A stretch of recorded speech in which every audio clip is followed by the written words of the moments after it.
Annual season series between the San Diego Padres and the Seattle Mariners will now win the Vedder Cup, a trophy designed by Pearl Jam lead singer Eddie Vedder. This award is part of a charity drive that benefits some research on a condition out there, an organization co-founded by Eddie and Jill Vedder. The charity is dedicated to funding research to discover treatments and cures for the condition. Snapshot, brought to you by Miller Lite. When it's game time, it's Miller time. This hour is brought to you by Legacy Group Capital Common Sense Lending. From the Quantum Fiber Studio, this is Wyman and Bob. On Seattle Sports. Streaming live on the Seattle Sports app and at seattlesports.com.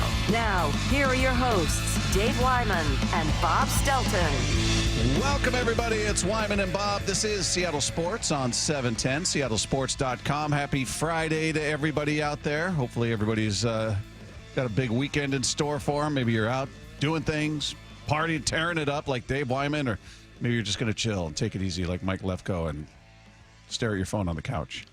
Well, I think it would be the opposite. Mike's going to be out tearing it up, and I'll be staring at my phone on the couch. I picture Lefko at home with his nose buried in the phone at all times.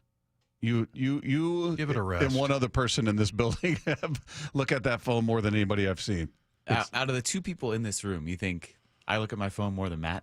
Yes. Oh. I think when he's in here, this. he's looking at it. But if I text Matt, it's rare that I get a text back until the next day. That's because he doesn't like you. I'm thinking, well, that could be. It's also because you that. text me at like midnight, and I've been asleep for 3 hours. I'll text you at midnight. The last one was pretty late, and I was already in bed. You go to bed at 9 p.m.? I do. I'm very wow. late. No, when I'm here, I'm on my phone because it distracts me from being here. From sports. Then when I'm at my home, I'm actually rarely on my phone. Yeah. There are Matt books and Nelson. televisions at my home. Let's see. He's Matt trying to verify Nelson, whether it was at midnight he sent these texts to you. It says, boy, that Lefko guy really sucks, doesn't he? Dave, don't read it on air, Dave. Dave, you're on air. Whoops. 9:34 is 9:30, really?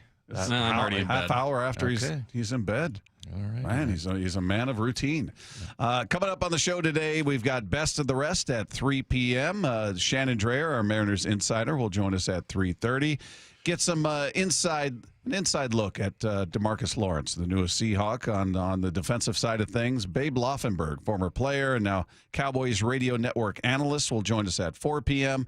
And then we'll do Mean Text at 4:45 today, because at 5 o'clock we'll turn you over to Mariners Spring, their breakout game going on at 5 p.m. So a little bit of an early departure today, but you'll get some Mariner baseball with the young guys out there. Meanwhile, we had a conversation, for those that missed it, a conversation with the president of football operations and general manager John Schneider and head coach Mike McDonald at the same time yesterday, which was a fun time. But we were on fire yesterday.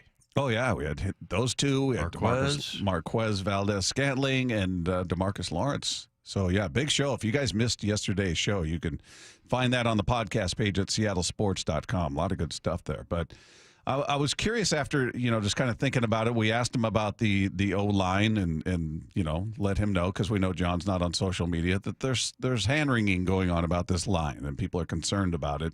And the wild card that we've said over and over is we don't know how they feel about it. How does John and Mike McDonald and their staff, how does everybody feel about the pieces that are in-house, and going out getting external improvements? How do you balance that out? They talked about finding the improvements for the offensive line. We do want to address it, but JB and Rick Dennison, these guys are experts in that area, right? They like our young guys. They like them.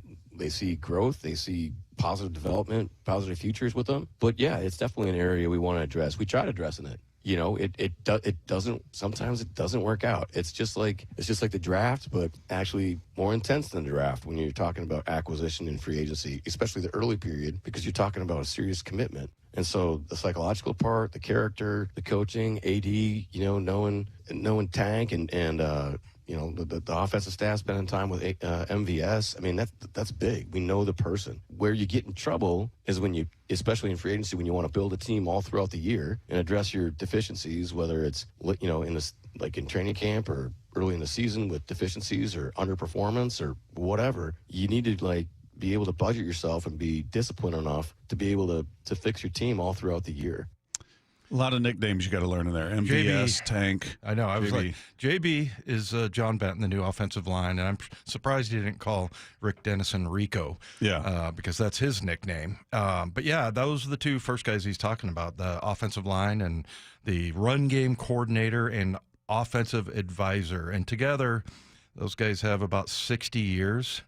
Pretty much as far as coaching in the NFL. So, and they like the young guys, according to John. They like the guys they have, which I've got to imagine was not.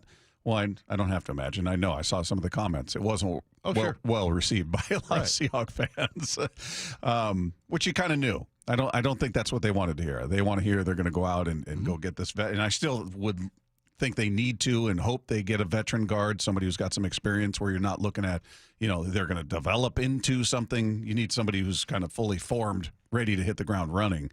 That's my hope that they'll mix the two. But, yeah, it was an answer that I didn't think would pacify the fans out there, and it didn't, that they like a lot. It doesn't mean they're not doing it. Obviously, they're making attempts. They made an attempt with Fries, but he didn't want to come in and do the physical. He wanted to sign right there, and they didn't want to do that. So they're making attempts, but saying that they like the pieces they have, I don't think is very satisfactory. You guys can text in 866-979-3776, powered by Mac and Jack's Brewing Company. If you are a critic of the O-line, as most Seahawks fans are, how did that answer sit with you?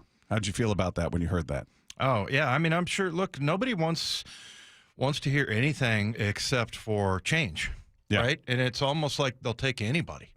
I mean, like Mike said the other day, Will Fries. Nobody knew who he was. But, now you start looking at one of the things that stood out to me, and I'm not sure if we'll get to this clip or not, but Mike McDonald said, they're allowed to get better. Mm-hmm. And so like Jalen Sundell, it's kind of an interesting story. He was an undrafted free agent out of North Dakota State. They really liked him last year, and he was versatile, and they actually activated him a couple of times as early as the New England game, which was kind of a long shot, but they think he's a really smart player. So, I don't know how much film they have on guys like that, though. Same thing with maybe they're looking at practice film. The Olu has a fair amount, but Anthony Bradford, that they can look at, and I don't know exactly which ones they're talking about, but. As John said, the way they look at it is that Rick Dennison and John Benton are the experts. And, and I don't think it means that they're not going to go into free agency and find, some guards and some guys with experience. But they feel like they've got some guys that can develop and play in this offense. Yeah, Mike McDonald, I'm not sure if this is a cut you were talking about it, but he explains why they're optimistic about the guys who they have on the O-line. You're always betting on the growth of the guys that you have in the building because you see it day in, day out, the work ethic, the talent. When we went through the draft process, why we wanted these guys in the first place. I think all those guys grew in the first year, too. It's like there's things to be excited about for our young linemen, our young everybody. So, like, the expectation is yeah, he is what he is now, but guys are allowed to get better too. And then now, the reason that you hire, the staff that you hire is, you're really trusting these guys on, we're going to get a ton of reps. Like, we're going to get our work in, but I'm being able to stack all those things so the guys get better and play with. But I think philosophically speaking, we want to take pressure off of the offensive line and the quarterback. Yeah. So kind of repeating, they like the guys they've got and they expect them to grow. And again, maybe not the most, doesn't pacify the masses, if you will. But I'll say this about Mike McDonald. When he sees a problem, as we've talked about a million times, very clearly and very early in his tenure here, we've seen that they don't really wait to see how it shakes out. It's kind of like, yep, this doesn't work. These two linebackers don't work. This offensive coordinator doesn't work. They just make the change. So I would sort of use that as a little bit of a security blanket, like, all right, if he really saw this as these guys just aren't good, they don't have the ability, why wouldn't he switch them out the way he did with the linebackers that they acquired in the offseason? Yeah. Well, I mean, I think mainly because he's talking about young guys. Yeah. And as he said, they're allowed to get better. But again, I think that majority of it, and I think people are not banking on this. I am. I think the majority of it is going to be an offensive line friendly type of offense. That can mitigate a ton of problems. But the other thing that they're counting on is, like you said, these guys getting better. You know, maybe JB, John Benton, the offensive line coach, maybe he's able to unlock Anthony Bradford. You know, Anthony Bradford has all the physical tools. You know, and then Christian Haynes. I always talk Satoa Lamea. I mean, those guys get, going from the first year to the second year, typically make a huge jump there. We'll see if they do, but that's kind of what they're banking on right now. And again, I know nobody wants to hear that. Yeah. Well, at least you're talking about young guys where you're not, again, we always compare it to the Mariners offense, and the Mariners are, hoping some of the young guys come through, but they bring in guys that used to be good, older guys, and saying, hey, we really like what we've done here. And, guys we're looking at as washed. That's not really what the Seahawks are doing. They've done it in the past with guys, we brought up Luke Jokel and Jamarcus Webb and people like that, Gabe Jackson, who we thought was going to be really good, didn't work out.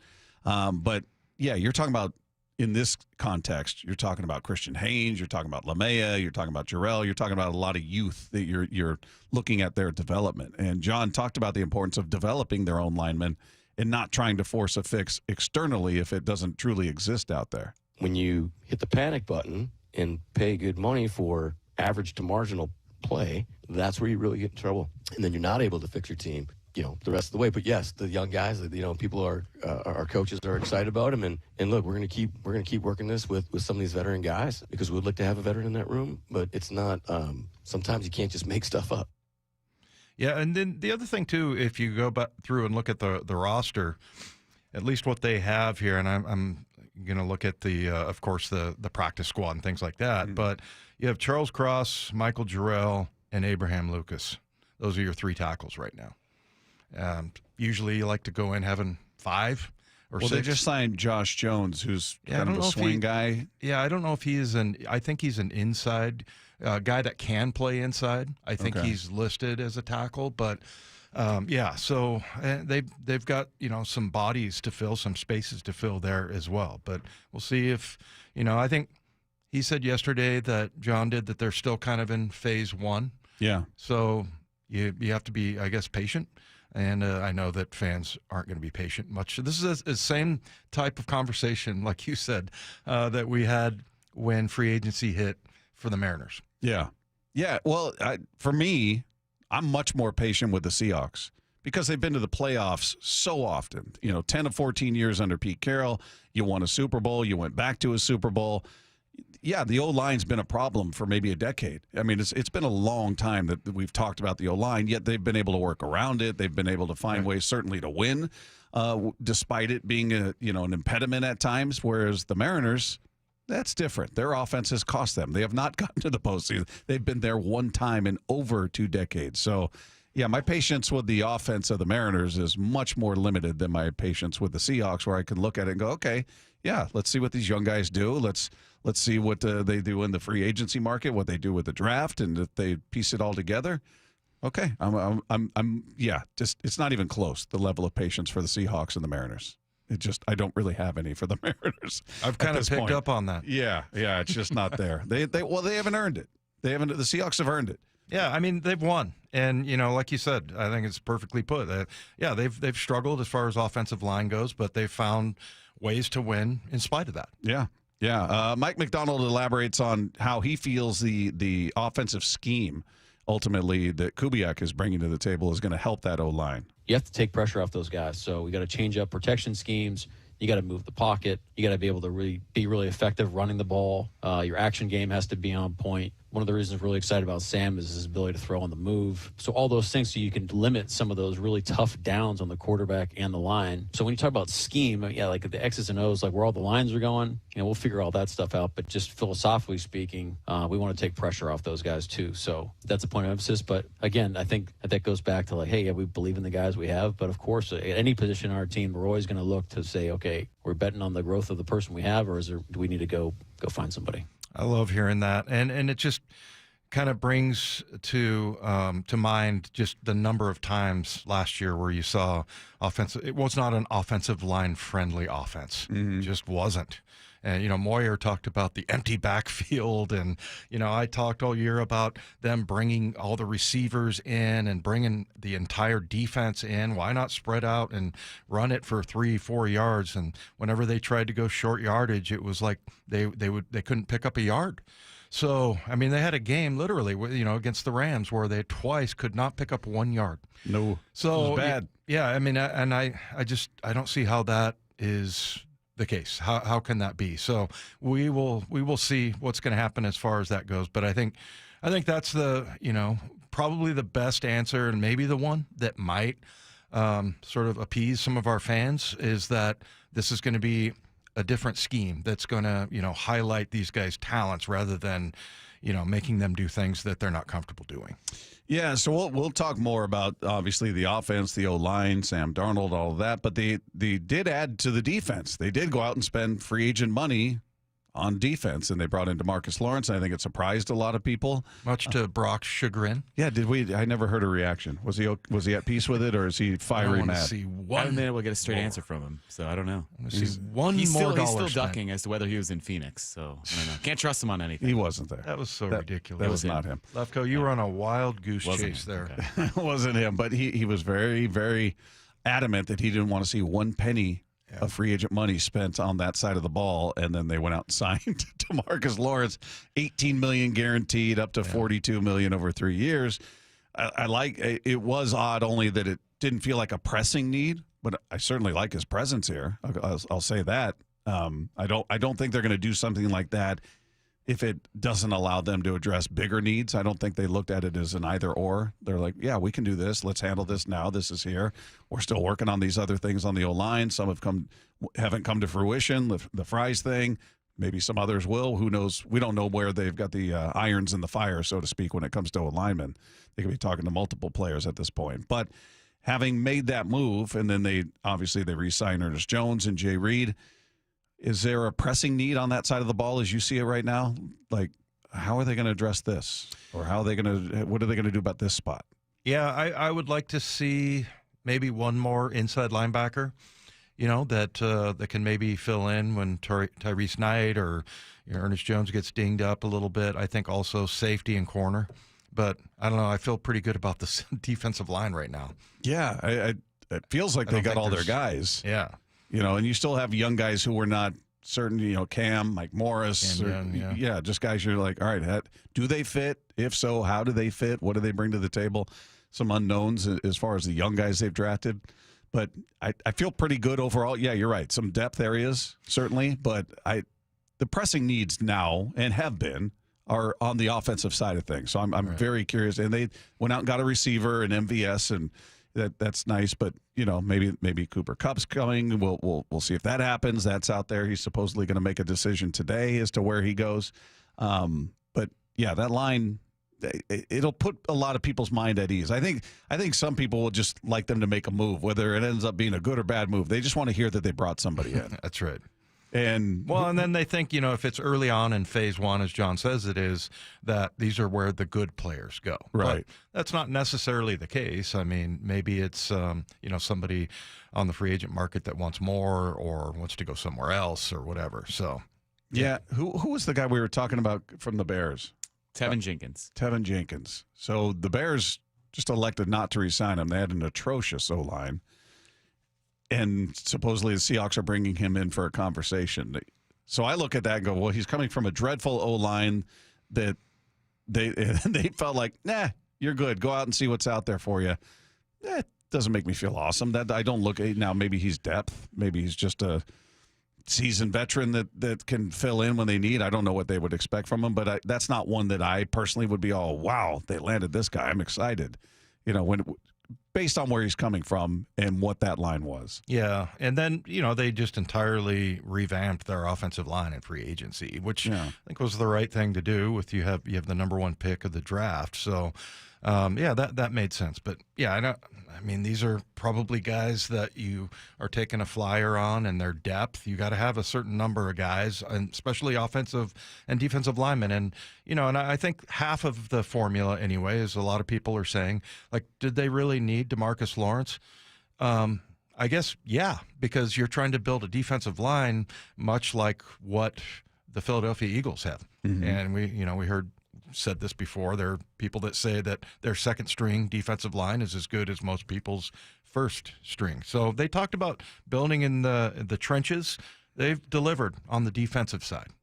Hey, opening day is almost here, and we're going to send you and a friend to experience it like you never have before. We're talking about front row access to the opening ceremonies, player introductions in the first pitch, and much more, and all from the field. So to enter, all you need to do is open the Seattle Sports app and click the Win tab to find out how. If you don't already have the app, just text the word app, APP, to 866-979-3776. We'll send you a link to download it. It's completely free. You can enter daily to increase your chances to win. The contest runs through Friday, March 21st. All right, let's take two.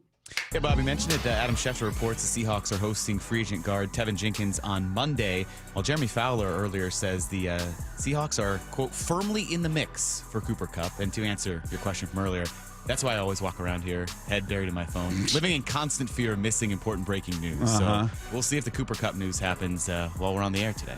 Can you imagine the panic that Mike would experience if I found out something before he did? No, that would be good. We need to not miss it like what almost happened on Friday. So that was good. When the Geno Smith news broke, and it happened like literally right as we're about to go into an interview. So that's my fear. So luckily it worked out. All right. Cooper Kupp, I mean, all of a sudden you sign a guy like that. Brent Stecker was asking me before, do you kind of categorize that guy as kind of more of a Tyler Lockett? Is that a good comp, would you say? He's kind of a technician.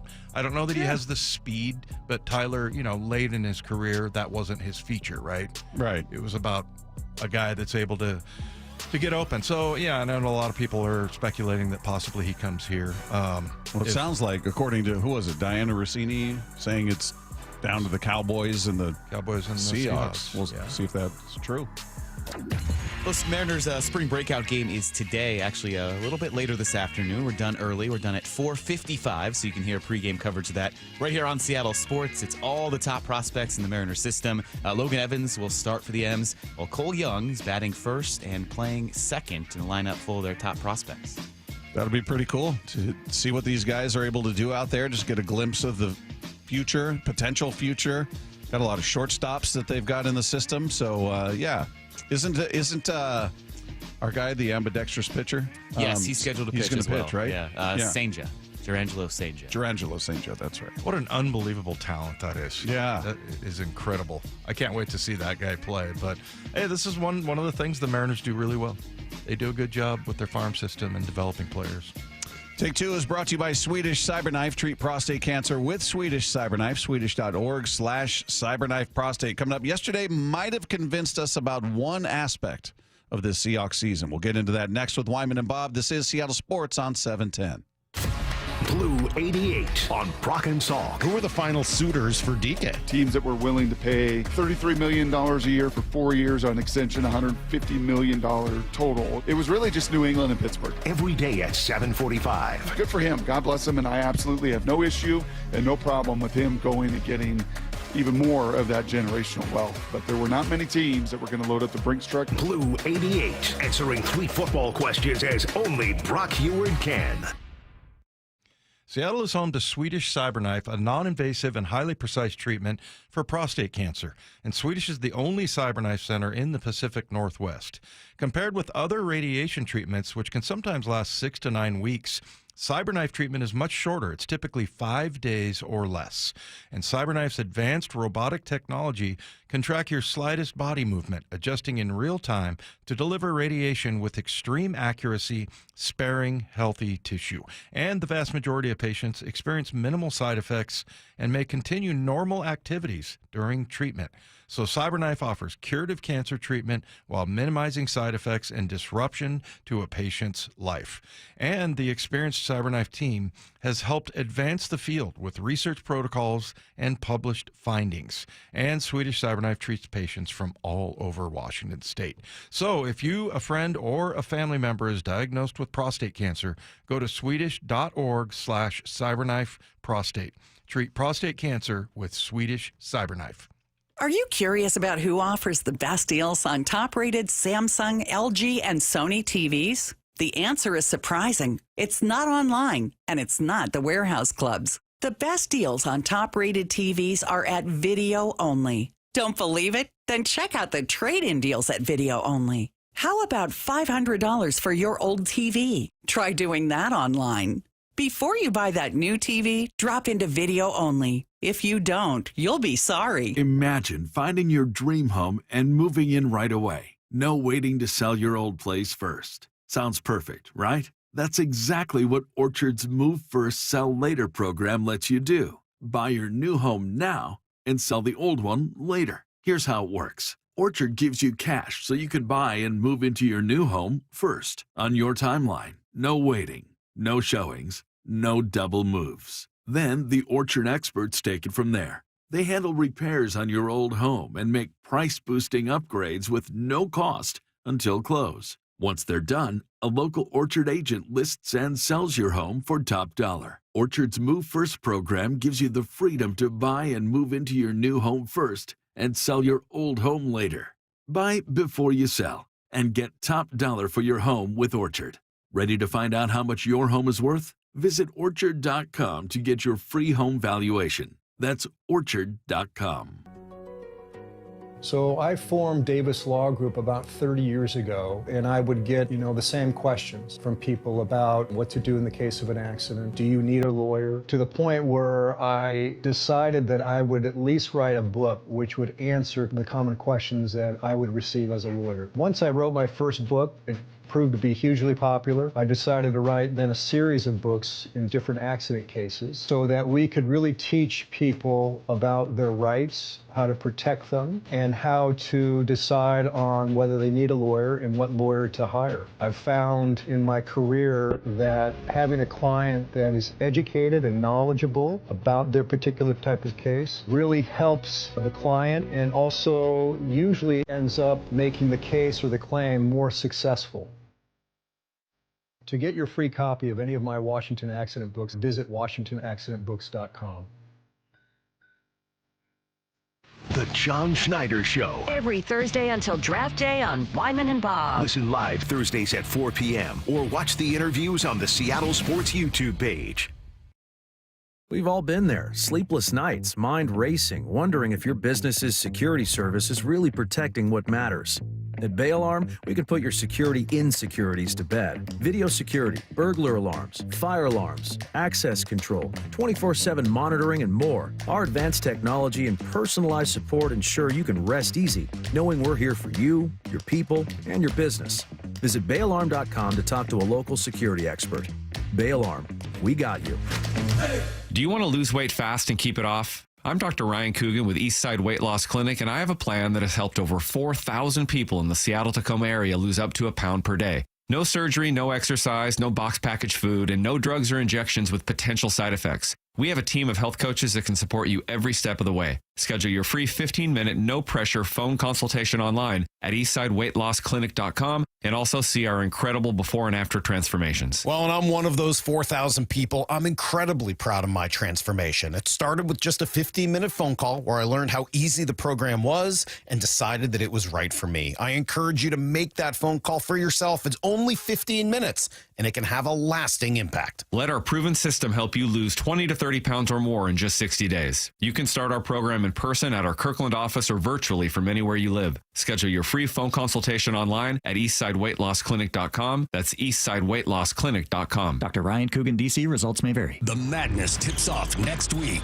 and with it comes your chance to win the Seattle Sports Bracket Bucks, presented by Muckleshoot Casino Resort. Head to seattlesports.com/win to pre-register. Receive your bracket and compete for your shot at great prizes. The grand prize winner from the 64-team bracket will win $1,000 in Visa gift cards. But if your bracket is busted in the first round, we have other ways for you to play too. Register and find complete rules at seattlesports.com/win. This hour is brought to you by Legacy Group Capital Common Sense Lending. Wyman and Bob. From the Quantum Fiber Studio. Weekdays 2 to 7. On Seattle Sports and 97.3 FM HD2.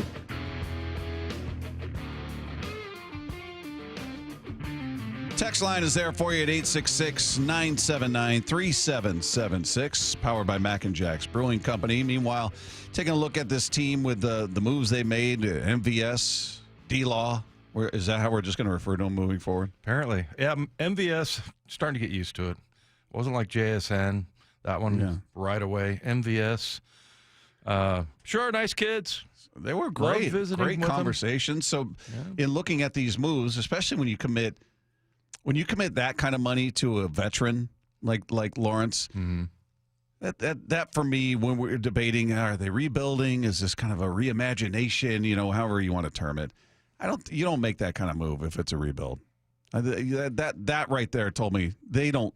The fans may look at it that way. They don't consider this a rebuild by any stretch of the imagination. You're not committing 18 guaranteed to a guy who's going to turn 33 next month. You don't do that. If you're rebuilding, you're going, all right, let's get young, let's get cheap, let's develop, let's dump the big contracts and bring in the youth and the cheaper players, and we're going to build. That's not what they're doing. No, they're not. And, they're just adding to a defense that, Mike's very confident in. So it'll be fun to watch them hit the ground running this year because, they didn't start off with, I think, the most important part of the defense. But, the inside linebackers, that took a while.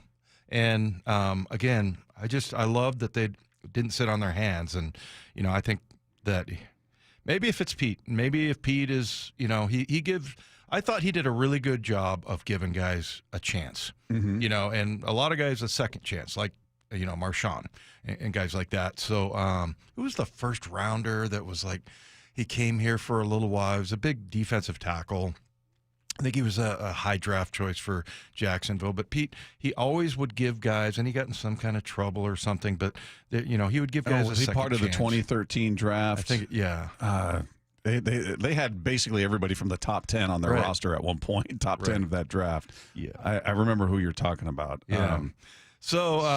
I think that that's kind of interesting that Pete was more that way, and so I think he probably would have waited till the end of the season, give these guys a chance a little bit. And yeah, it just seems like, Mike, we've talked about how he's very direct and, he's like, okay, this is the problem.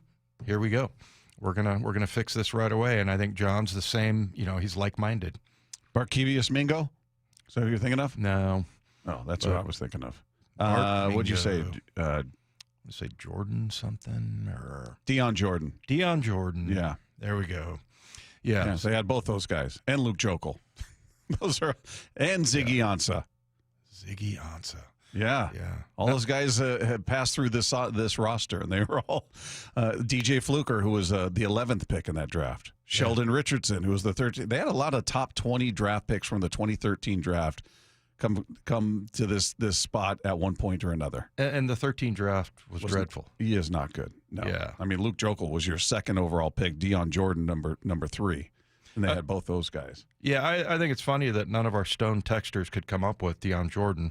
Mean text at 4:45, by the way.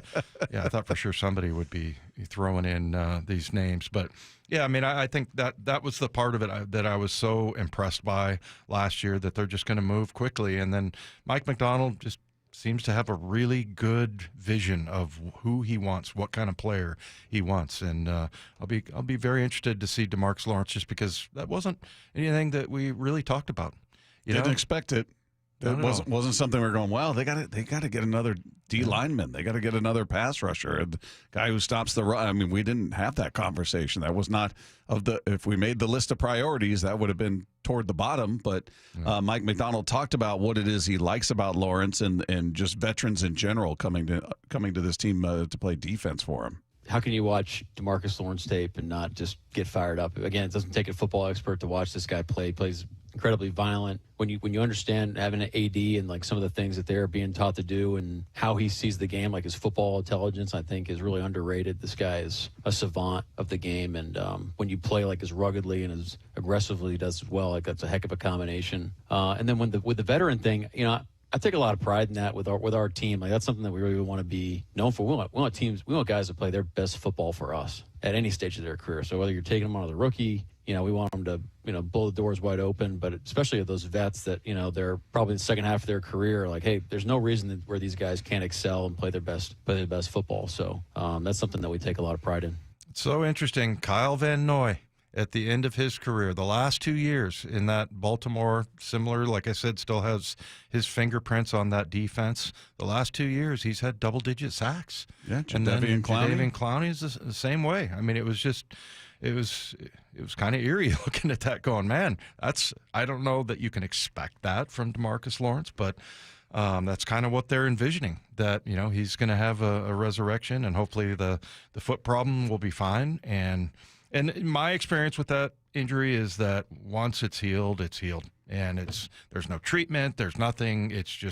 It's done. So, and gosh, we didn't even ask him about it yesterday, but he'd been through the whole medical thing. Yeah, that's the part that we always defer to John because he's such a stickler for medical. Right. We just talked about it with Fries. They weren't going to offer him a deal until they had a chance to talk to him and examine him and look at what the medicals are. What's the most important thing at the combine? The medicals. I mean, that's just a big, big deal for them. So I have no concern that there's an issue. They don't give him this deal if there's any concern. It does not happen. You know what's interesting about that, though? But it's obvious that it passed the test here. But if you look at DK Metcalf, he had a neck problem coming out of college, and there were some people that were concerned about that. But John trusts his guys, trusts his medical staff, and so it just didn't seem like there was not even a conversation about DeMarcus Lawrence and any medical problem. John talked about the free agency period that's going on now, phase one. He expects as it goes on, the next stages of free agency, expects more moves to happen. We really view it as like 3 phases. We're still in the phase one where people they're still ripping with some pretty big contracts, but it's going to come pretty close, probably maybe Monday, early next week, where now it's phase two.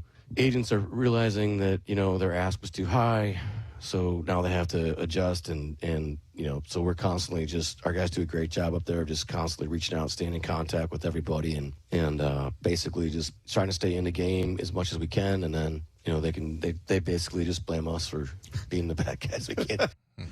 Yeah, maybe the most important thing he said there, because the reason they're still in phase one, which means number one, there's still some really highly rated players out there, but then also that this is where it's like some guys come down to earth a little bit. We don't know about some of these offensive linemen that are out there that are just asking for way too much. And this is a time where, they're finding out, because that's what we always talk about, what is the market for this guy, meaning all 32 teams. And, a few guys are out there and that are figuring out, okay, we went a little bit too high. And so it doesn't mean that a signing would be like next year. It's just that it's a guy that wants way too much. Yeah. And he talked about, overpaying for what he called average to marginal talent, or however he something like worded that. But yeah, I think there's a segment of the fan base that just wants to see a move. Yeah. Just so I know you see it as the problem that I see it as. So go make a move. Go do something to make it better. Not knowing whether this guy is just a guy. He's a jag. He's so, but he's new. He's a new toy that's going to fix all the problems. So, yeah, I'm not in a hurry for them to go out and just sign, Joe Schmagegi because he's available. Right. Give me somebody who's going to make this better. He's better than what you have in the building. Give me that. Doesn't have to be all pro, but bring me somebody who's better than what's on the roster right now. I think we're going to be talking about Will Fries for years to come. Yeah, we'll see. He might turn into a stud. I don't. Maybe he is. Maybe we'll find out. But I don't I'm not blame saying him. I'm not saying he's going to be bad or anything like that. I'm just saying that was just became kind of a battle cry for everybody. All right, coming up, Sam Darnold brings a number of things to the Seahawks offense that Geno did not. We'll explain what that's all about. Coming up next with Wyman and Bob. This is Seattle Sports on 710. Seattle Sports, your home for Brock and Salk. Weekdays 6 to 10. By the age of 26, Sam Darnold had started 55 games before Matt Hasselbeck started one. At age 28, Matt starts to have some success. Sam Darnold had the breakout at the age of 27. If you want to believe that this is the right move, and I want to believe that, you have to believe that last year was not an outlier, that it was the beginning of the real thing. On Seattle Sports and 97.3 FM HD2. Can you take the power of your home internet almost anywhere? Well, with Xfinity, you can. Do more of what you love in the places you go the most with internet and mobile together. Xfinity built a network that's 99.99% reliable. Plus, Xfinity Mobile has Wi-Fi Power Boost, giving you ultra-fast Wi-Fi at home and on the go. Get the same reliable network in the places you need the most. The coffee shop, the grocery store, or the game. All to power more of what you love, whether you're a gamer, streaming, or work from home. Whatever you're into, you'll love how fast you can do it with Xfinity Internet and Mobile. And now through April 21st, get 300 megabit Xfinity Internet and one unlimited mobile line together for $25 a month for 1 year with no annual contract. And save $1,000 in your first year over Verizon and AT&T. Plus, ask how to get a free premium 5G phone. Visit Xfinity.com, call 1-800-XFINITY, or visit a store today. Requires paperless billing and auto pay with stored bank account. Restrictions apply. Equipment, taxes, and fees extra after promo. Regular rates apply. Actual speeds vary. Savings compared to Verizon 5G, Internet plus one unlimited welcome line, and AT&T Internet 300 plus one unlimited starter SL line. Xfinity Internet required. Reduced speeds after 30 gigabits of usage per line. Data thresholds and actual savings vary. Financial Group is not a law firm. Do you find yourself stuck in a timeshare? Get the real facts about the timeshare industry and your options for cancellation. Chuck McDowell, founder of Wesley Financial Group, has put together a free information guide that reveals the secrets the timeshare industry doesn't want you to know, including the 5 ways to get rid of your timeshare. Call now and get this timeshare cancellation guide absolutely free. Call 800-838-6161. That's 800-838-6161. 800-838-6161. Get in the zone, AutoZone. Welcome to the A to Z savings event at AutoZone. Yeah, happy to be here. Can I get some rotors? Would you like brake pads with that? How much are the brake pads? Free with the rotors. Free. Really? Really, free. Okay, I also need some oil. Would you like an oil filter with that? Yeah, how much is that? Free with 5 quarts of oil. Free? Really? Really, free. It's part of the A to Z savings event. You might as well call it A to free. At AutoZone. Get in the zone, AutoZone. Restrictions apply. If you're 55 and up, T-Mobile has plans built just for you. 2 lines of unlimited for just $30 a line. That's a 45% savings compared to Verizon and AT&T. But don't just take our word for it. It's not just the savings that are great with our T-Mobile plan. There's all this value from all these other things that T-Mobile offers. T-Mobile has been such a savings for us. We love it. Switch today and get 2 free 5G phones like the Motorola Edge with Turbo Power charging that gives you power for the day in just 15 minutes. And customers 55 and up can get 2 lines of talk, text, and data for only $30 a line. Go to T-Mobile.com/choice55 to learn more. With AutoPay plus taxes and fees, plus $5 per line without AutoPay. Debit or bank account required. 45% off 2 lines versus AT&T Starter and Verizon Welcome. Plan benefits vary. Motorola Edge on us with 24 monthly bill credits and new line for well-qualified customers, plus tax and $35 per line connection charge. See details at T-Mobile.com. Motorola Edge requires 68-watt charger. Charger sold separately. Actual performance will vary based on usage and configuration. Opening day is just days away, and we want to send you and a friend to experience it like never before. Get front row access to the opening ceremonies, player introductions, the first pitch, and more, all from the field. To enter, just open the Seattle Sports app and hit the Win tab for all the details. You can enter once per day, so the more you enter, the better your chances. This contest runs through March 21st. Seattle Sports, home of the Mariners, and your home for opening day. Play ball! The noon hour of the Bump and Stacy Show is powered every day by the caring and compassionate team at Pendergast Law Personal Injury Lawyers. Go to pendergastlaw.com. For over 113 years, Pacific Lamp and Supply Company has been your #1 lighting specialist in Washington, from the Space Needle in Seattle all the way to the Riverwalk in Spokane. With the largest lighting inventory in Washington, Pacific Lamp's knowledgeable and experienced staff can assist with any lighting issue, including intricate lighting and control designs. Plus, they work with all utilities in Washington to get you the best available lighting rebates. Pacific Lamp and Supply Company, Washington's lighting experts since 1912. Visit pacificlamp.com.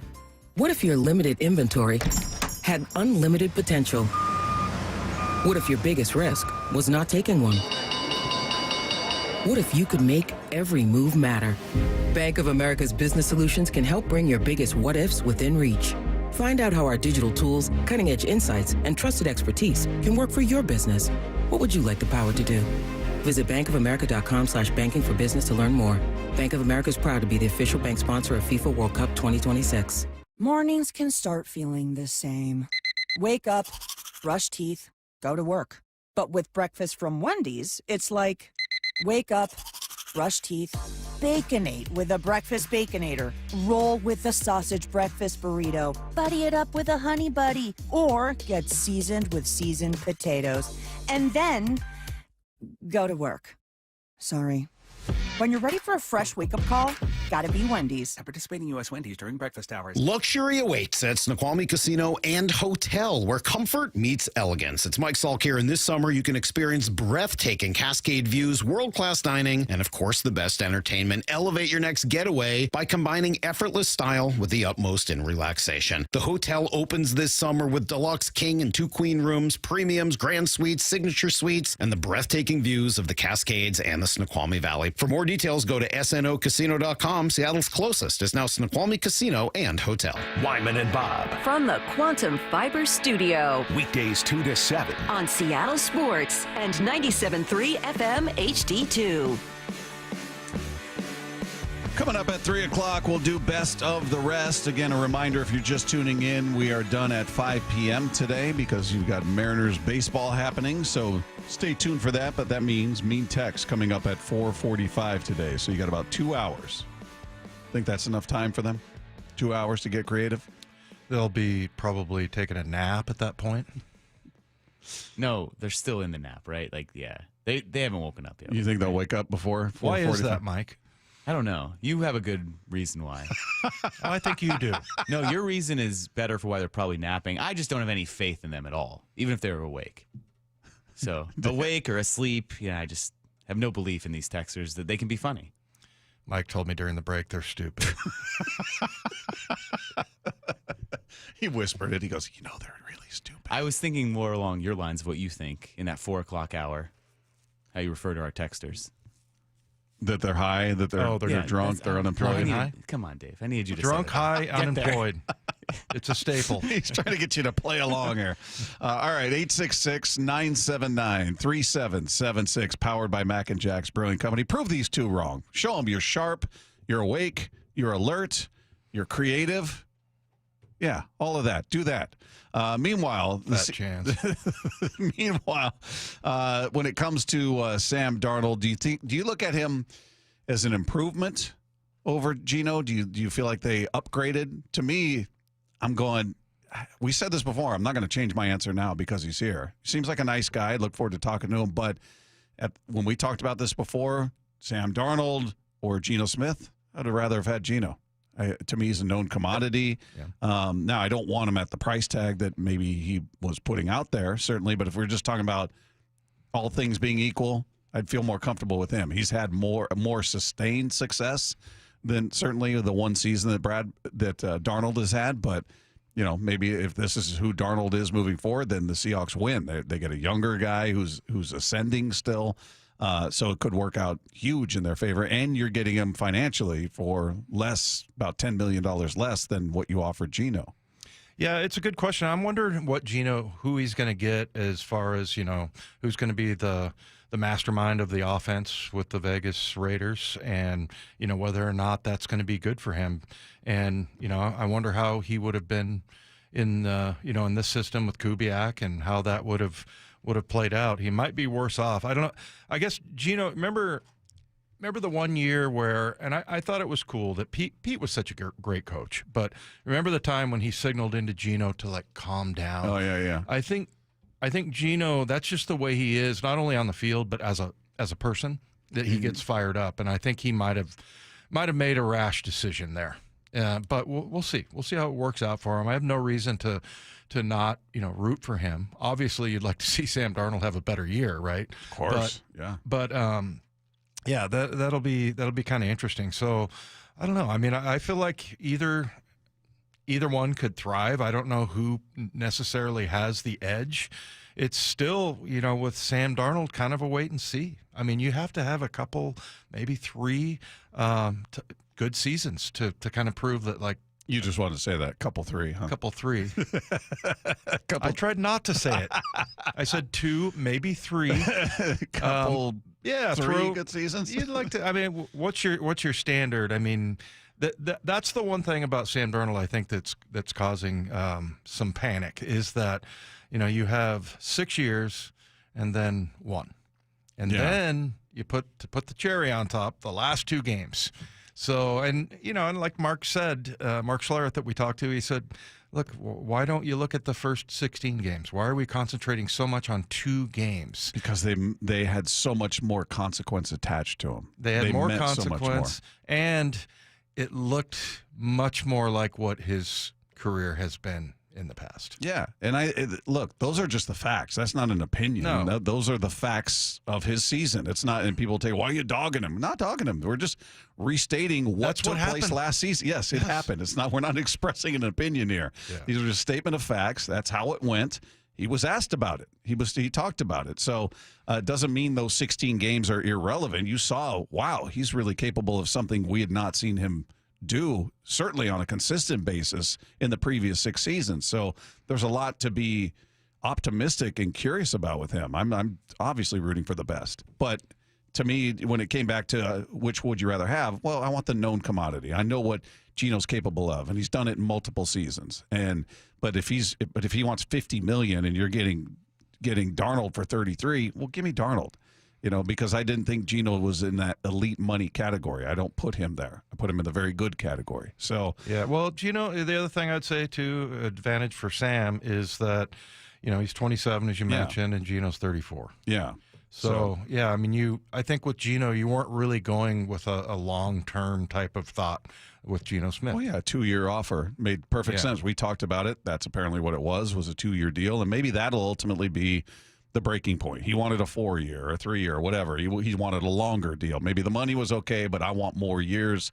Who knows? We'll see. I'm still very anxiously awaiting to see that deal in Vegas and see what he gets. Me too. Clint Kubiak, though, outlining the strengths as he sees it of Darnold's game. Definitely stands out on tape. Seeing Sam turn his back to the defense and find deep crossers and hit guys in stride, definitely a strength of his game, one of many strengths, throwing on the run. To be an elite quarterback, you got to be at your best on 3rd down in the red zone. And I think that's, too, where Sam really makes his strides. So that's part we're most excited about. And that's an area that we talked about with Geno that, for whatever reason, became a struggle. The turnovers took place. He led the NFL the past 2 seasons in red zone turnovers. We could go one by one. Well, this wasn't his fault. He got hit. He did, what have you. But that was what happened. The turnovers happened in the red zone, and that's where a lot of the complaints came with Geno. So good to hear that that's a strength of Sam Darnold's game. And then Sam Darnold, talking to the media yesterday, explained what's allowed him to be so successful, especially when throwing the deep ball. It doesn't happen by mistake. I work on that a ton, have worked on that the last few years in the offseason, being able, whether it's mechanics and mentally, just understanding, like leverages of safeties. How are we going to attack this guy? How are we going to attack the post safety this week? When they do play split safety, is it, cover 2 quarters? Like there's so many different variations of too high that you can play. So it's just kind of understanding who we're playing, where the weaknesses are in that defense and how we can take advantage over the top. And then again, like the biggest thing is if it's not there, understanding where my outlets are. Yeah, we talked about that yesterday, just how, you have to give up as a quarterback sometimes and just do the right thing rather than throwing an interception. So, but, the other thing he said yesterday, I don't know if we have this quote, but he said, look, I just learned how to put the ball in the playmaker's hands. Not try to be too fancy, not try to make it all about me moving around the pocket, whatever. But, and one of the things I think of is that touchdown that he threw that killed the Seahawks, where he steps up in the pocket on the run. Got hit right as he threw it. Yep. And Julian took an odd angle on that one. Perfect throw. Yeah. That's your classic cover 2 hole shot right there. Was that more? Well, I guess it was both, because he did execute it. It was a nice throw. He got hit right as he threw it. But I was going to say, do you give him more credit or do you give more blame to what happened between Woolen and Love on that play? Well, no, to me, what stands out is the throw. Okay. There's no question. But, I mean, did those guys execute cover 2 properly? No. They didn't.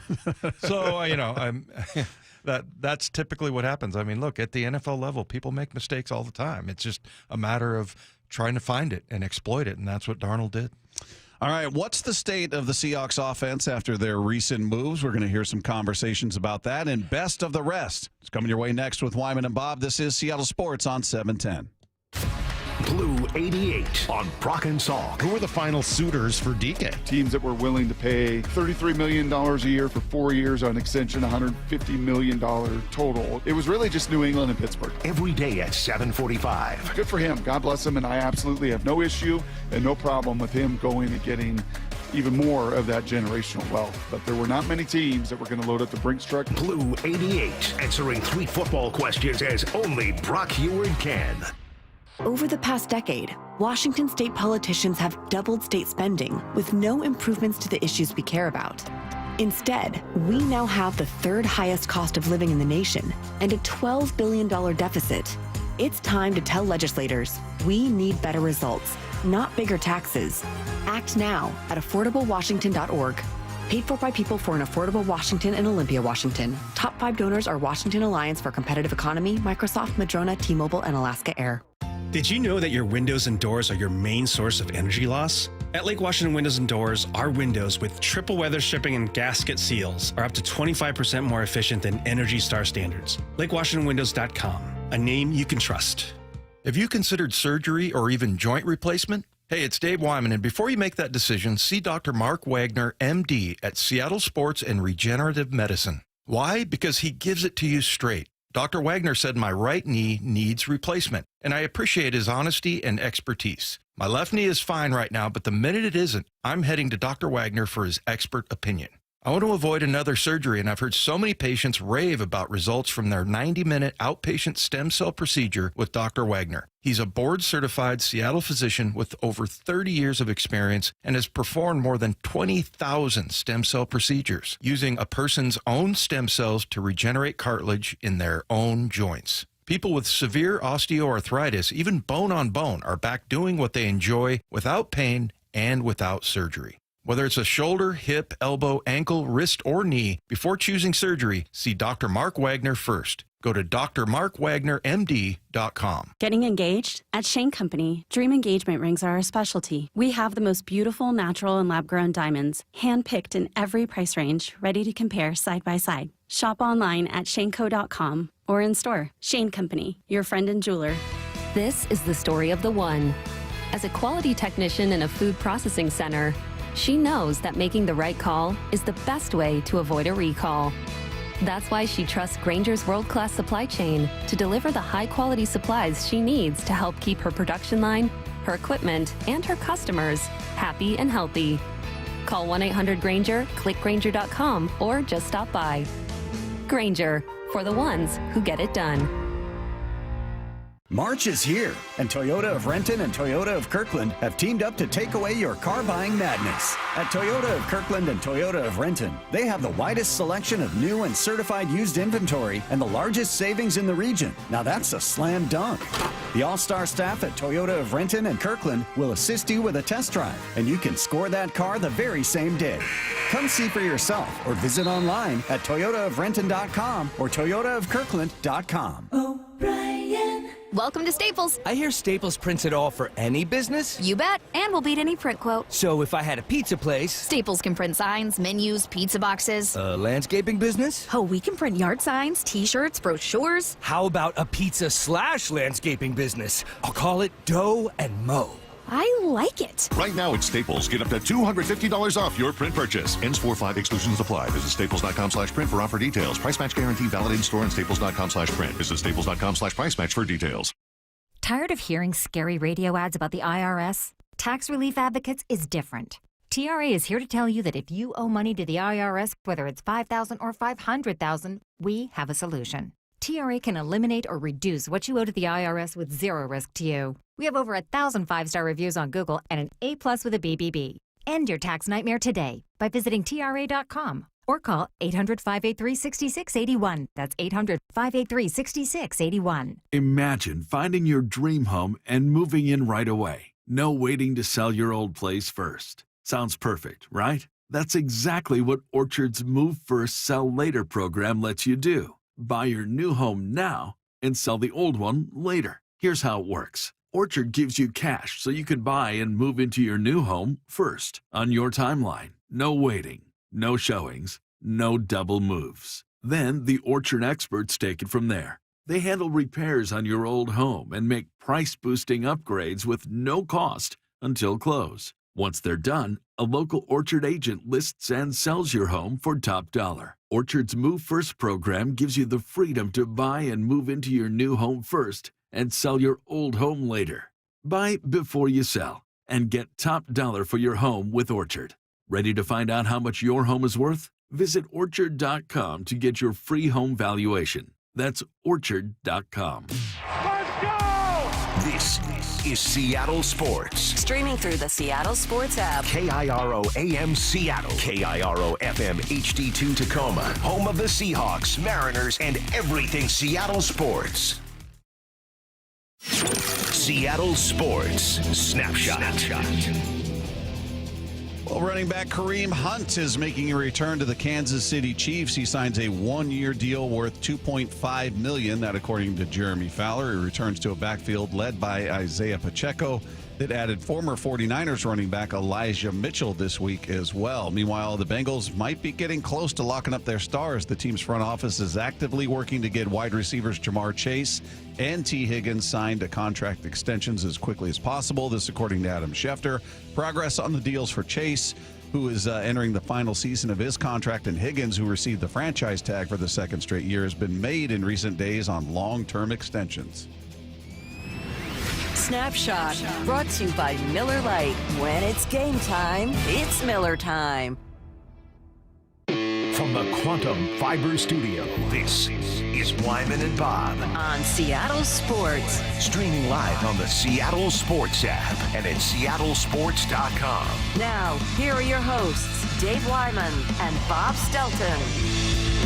The text line is there for you at 866-979-3776, powered by Mac and Jack's Brewing Company. Again, a reminder, we'll do mean text at 4:45 today because 5 o'clock we turn you over to Mariners baseball.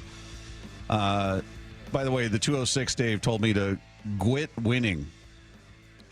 Said, Bob, quit winning. Geno is gone. Now we need to build a team around him. Signed, Scott. I think he was trying to spell quit whining. Yeah. But I'll go with quit winning.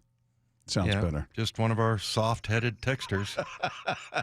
He's a real lame brain. Dave's got a list. What was the other? Is he idiotical? Idiotical. Didn't know that was a word. Yeah. Maybe that makes me idiotical. Well, what else? Yeah. Boneheaded. Imbecilic. Moronic. Yeah, you like that one. I do. Imbecile. I like that one. Slow-witted. All right. Is there just thick? How about that? You ever heard that? Yeah. Somebody who's dumb is just thick. That's right. All right. We'll continue to look up fun words to describe some Boobish. of the. What is it? Boobish.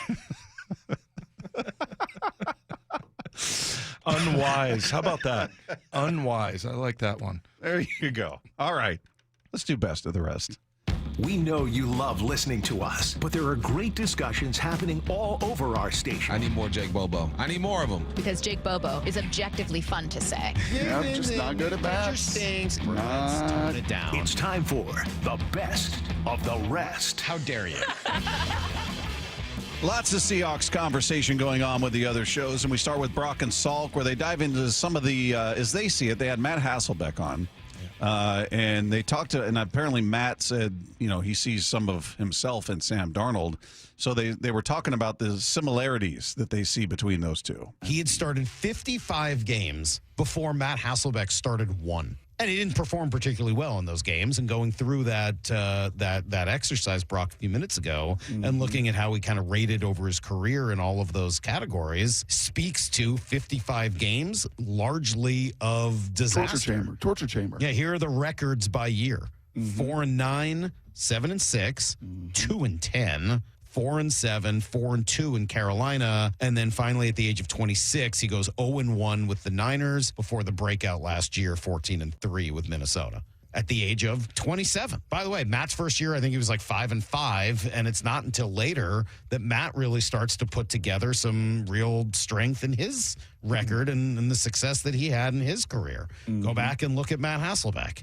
At the age of, what did I say, 26? In 2001? 5-7. Yeah, not good. The next year, at 27, 5-5. Yep. It's not until age 28. By the way, and benched for Trent Dilfer. At age 28, Matt starts to have some success, 10-6, 7-7, 13-3, 7-5, 10-6, et cetera, before starting to, come apart here at the end of his career in Seattle. That's kind of when Matt hit his stride. So I'm back and forth, quite frankly. I said yesterday I'm torn on Sam Darnold. You're no longer laying naked on the floor, though. I've gotten up. Good. I've put on some clothing. That's disturbing. I'm no longer lying naked on the floor like poor Natalie Imbruglia was. Like, I've come a long way from there. Everybody from Bob to Matt to Mike all have an expression that looks like you just tasted something really bad. Well, the visual doesn't Very help. Nobody sour. wins. Nobody wins. It's him laying naked on the floor. What is he even talking about? Do we know the context of that, left coat? I think he was saying his initial thought was horror to signing Darnold. Like, he was not a fan of that at all. Just So really, what? You get naked and whatever lay on that song is, when you're Natalie Imbruglia, what he was Oh, saying. is that a lyric in the song? I Oh, don't yeah. know. I just him laying naked on the floor is like a You're distraught. furry rug with a head. They're upset. Yeah. Somebody might We'll have Matt sing the lyric. Mistake sock for a rug. Oh, what an ugly bathroom rug. It's got a head attached to it. Yeah, I don't. Okay, we move beyond that, and I just love Brock through the whole thing. Through the whole thing, but. It is an interesting comparison, and interesting that Matt brought that up, that, he's a guy that started to find his stride later in his career. And look, you saw an example of it right here in Seattle with Geno. Very, very, far down the road in his career, he found it, so to speak. And Baker Mayfield we talked about this before. So you've seen it. It's certainly, the Seahawks are betting that that's the real Sam Darnold, what we saw last season, that's who he is moving forward. That's what that $100.5 million contract represents, is that belief. So, and they've done, more studying of the tape and talking to the individuals out there in Minnesota and talking to scouts than we have, and I'll defer to them and hope that they're 100% right. At that point, then you're looking at it as, by quarterback standards, that's a bargain what they're paying him. Yeah, absolutely. So, do you ever think about, okay, what if I'm not saying that, let's say they'd lose that playoff game to the Rams, or maybe they advance and lose in the next round. He doesn't have the Detroit game. Mm-hmm. How much money do you think is the difference between... If he plays well, but they lose, in the playoffs? It's got to mean something, right? As long as he doesn't get sacked 9 times, right? If you lose and you don't put up any offense or whatever, that, I'm just curious how much money that cost him. So, but yeah, look, he's still getting paid over $100 million. Yeah, he should be just fine for the rest of his life. Yeah, he should be just fine. And if he plays well, plays this to the end of his contract, he's going to be 30 years old. Mm-hmm. He's going to be in line for who knows where quarterback salaries are going to be in 3 years from now. Is the average going to be for an elite quarterback approaching 70? Prescott's at 60 right now. Yeah. So yeah, I don't know. He's in a good spot if he plays very well during this 3-year stretch, and maybe the Seahawks extend him after 2 years when he's got 1 year left on the deal. We'll see, but yeah, he's in line to make a truckload more than he's making right now. All right, this from Bump and Stacy talking about the Seahawks being in limbo and why they could still have success in 2025. The Seahawks are a team in limbo. A few other teams are too. So what can we learn about where other teams are, what moves they're making?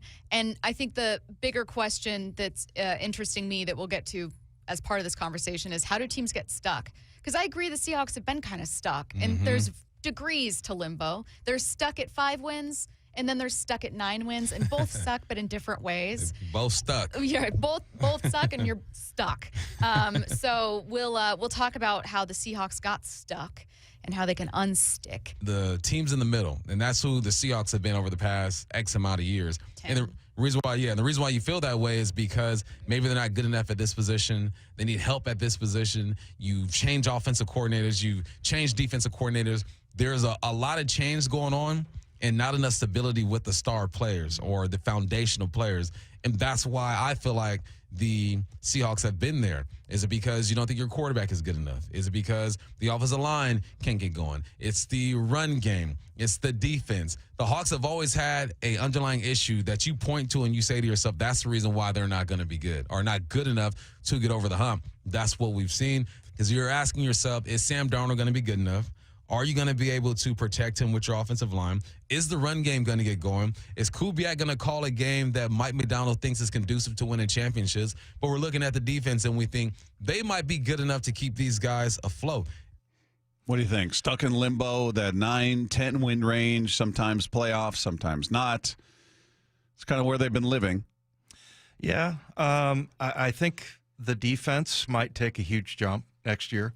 And I just think getting used to it and getting Ernest Jones signed and then, bringing in guys like D-Law and maybe, we haven't even talked about Byron Murphy. I mean, and that guy, he didn't have a bad rookie year. He just didn't make plays. He could be huge. And especially with you put him in with Big Cat, and both those guys cannot be double teamed. So and then Reed coming back, and I do like Jay Reed. Ernest Jones was huge last year, but how much more can you expect now that he's here from the beginning? He came over in the middle of the season.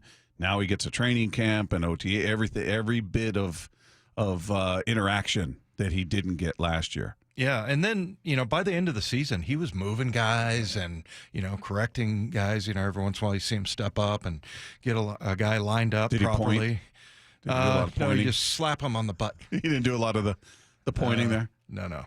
That was all for show. The D linemen can't see you pointing. Yeah. But as Tom Catlin used to say, they're like cattle. Just slap them on the butt and they'll move.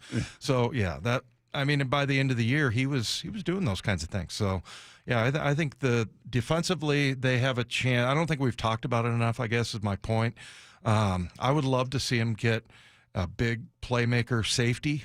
I think that would be a huge element in this defense. But you look at their defensive line, maybe a good backup linebacker, but right now it's starting to shape up into a really good defense. So, and I think that can cure a lot of your problems. Well, we saw it last year. They turned into a very good defense. They started out poorly. It didn't start out the way you wanted, and they made immediate adjustments, and things turned around in a very big way. I mean, they were one of the better defenses in the NFL by the end of the year. Certainly after Ernest Jones got here, you just saw it. It became very clear that they weren't perfect, but they were decidedly better than the way they had started. So, I've got a lot of confidence in who this defense is going to be. It's the offense that's the question mark. That's, again, we've been covering it over and over and over, the O-line and what is Sam Darnold going to look like, and who are the receivers going to be, and we'll see if Cooper Kupp comes here, and what kind of outside help they bring in for the line and what have you. But that's certainly the bigger question mark, and that leads into Brock and Salk. They were analyzing whether or not the Seahawks still have needs at two key positions on the offensive side of things. Where they still have needs, where they're set, because as you finish out free agency here and then eventually into the draft with those 5 big picks in the first 92, what could you be looking at versus where are you basically set? At quarterback, obviously, it's the two Sams. I think you would say they're set for now, but room for a guy they love? Is that how you would define it? I would now be kind of surprised. Can you frame it this way? Can you, and maybe you don't want to because it would ruin the exercise. Can you frame it like this position group? Would you take in one of your top 5 picks in the draft? Yeah, you could do that, but I think it's almost a little bigger than that. But I think you'll end up there for sure. All right. But I would say they're set now at quarterback for the next couple of years. You still have room to draft a guy who you like, right? Yep. At running back, I think you would say they're set, but they need a fullback. Correct. It'd be hard to, I'm not saying they couldn't, again, you never know when incredible talent pops up, but it doesn't feel like a real need. For and honestly, for those of you thinking, they're never going to find a fullback, they're not going to do that. Fullbacks don't exist. The Ricard guy signed back in Baltimore. Now think about what's in some of the guys you've seen here in recent past, and Mike Robb, right, and Coleman, and go back to the era with the Broncos with a lot of their different guys. Like they're going to find a fullback, but he's going to be a college running back. that just so happens to have a tremendous feel for, and vision, and then the ability to put his face into people's face. But you'd be pretty surprised if one of those first 5 picks was spent on a runner, or specifically on a tailback. Yes. That would be pretty surprising given what they've got. Unless you move one of them. So fullback, I don't know how pressing of a need that is, and maybe it is. Maybe Kubiak really wants a fullback to get his offense and, more importantly, get that run game going. I wonder if that Cameron Scattaboo kid from Arizona State could be considered. He's built like a fullback. Yeah. Well, and that's what Brock was saying, that it's going to be a college running back that happens to have those abilities and maybe that build, what have you, but I don't know how many fullbacks there are at the college level or how many schools are using a fullback, but it'll be a running back that they turn into a fullback. Well, and then there are a few true fullbacks, and Kyle Juszczyk, one of those guys. Would you like to have him here in Seattle? I mean, is he still at the peak of his powers? Where is he at? What's he going to cost? I don't know how. Is this a luxury item or is this a key essential part of what Kubiak wants to do? That's the part I don't know. If he's absolutely crucial to what he wants to execute and the way he envisions this run game, and man, I've got to have a great fullback there, then hey man, go kick the tires on him. I don't know why, if it was just expense that got to him in San Francisco, or if they just felt like, you know what, he's not what he was, or I'm not sure what happened there. Yeah, I mean, you're not getting the young Kyle Juszczyk, because 12 years in the league right now, and the most he's ever run for is 324 yards. Yeah. So, I mean, and he's a great pass catcher, but I don't know. I don't know what the market's going to be for him. Maybe it feels like that they're kind of going back in time now to the fullbacks are going to be a little bit more prominent. But, that'll be interesting to see if because that sort of follows what we hear about Kubiak's offense, that it's not a lot of wide receiver heavy. It's more heavy run type of things with tight ends, blocking, and 12 personnel, 13 personnel with 2-3 tight ends, and maybe a Kyle Juszczyk fits in there. But definitely. I mean, this is 13 years for him. Yeah, I remember that play last year where I don't know if he got knocked out or whatever, and he was laying on the ground like motionless, and I was like, "Geez, what?" And then he gets up and he's back in the game. But I don't know. Just at that point, it was just kind of a reminder that this guy's been in the league for a long time. So this will be his 13th season or his 12th? 13. So he's got 12 under his belt. Yeah. So maybe they just felt like cost doesn't meet what the tread that's left on the tires there. Yeah. Maybe it is they go with a young guy, a young running back out of college who's a bigger dude who they say, you're going to be our fullback and you'll get a carry here or there, but your job is to be that battering ram. Boy, how many times when you think about the offense last year and watching this team, do you remember busting a big running play? I mean, outside I feel of like the one I remember are the Kenny McIntosh plays where I was like, I think because we were just so eagerly anticipating his opportunities, and he busted a couple nice runs. I mean, they weren't 70-yarders, but he had some runs where he got loose, and you're like, yeah, there he is. There's that guy. Yeah, outside of the Arizona game. Yeah, where they ran all over that defense. But yeah, I mean, I really look forward to that being a much bigger part, and that'll help Sam Darnold, who we've been talking about ever since he signed here. That's going to help him so much. But yeah, the fullback one's kind of interesting to see if that makes a comeback.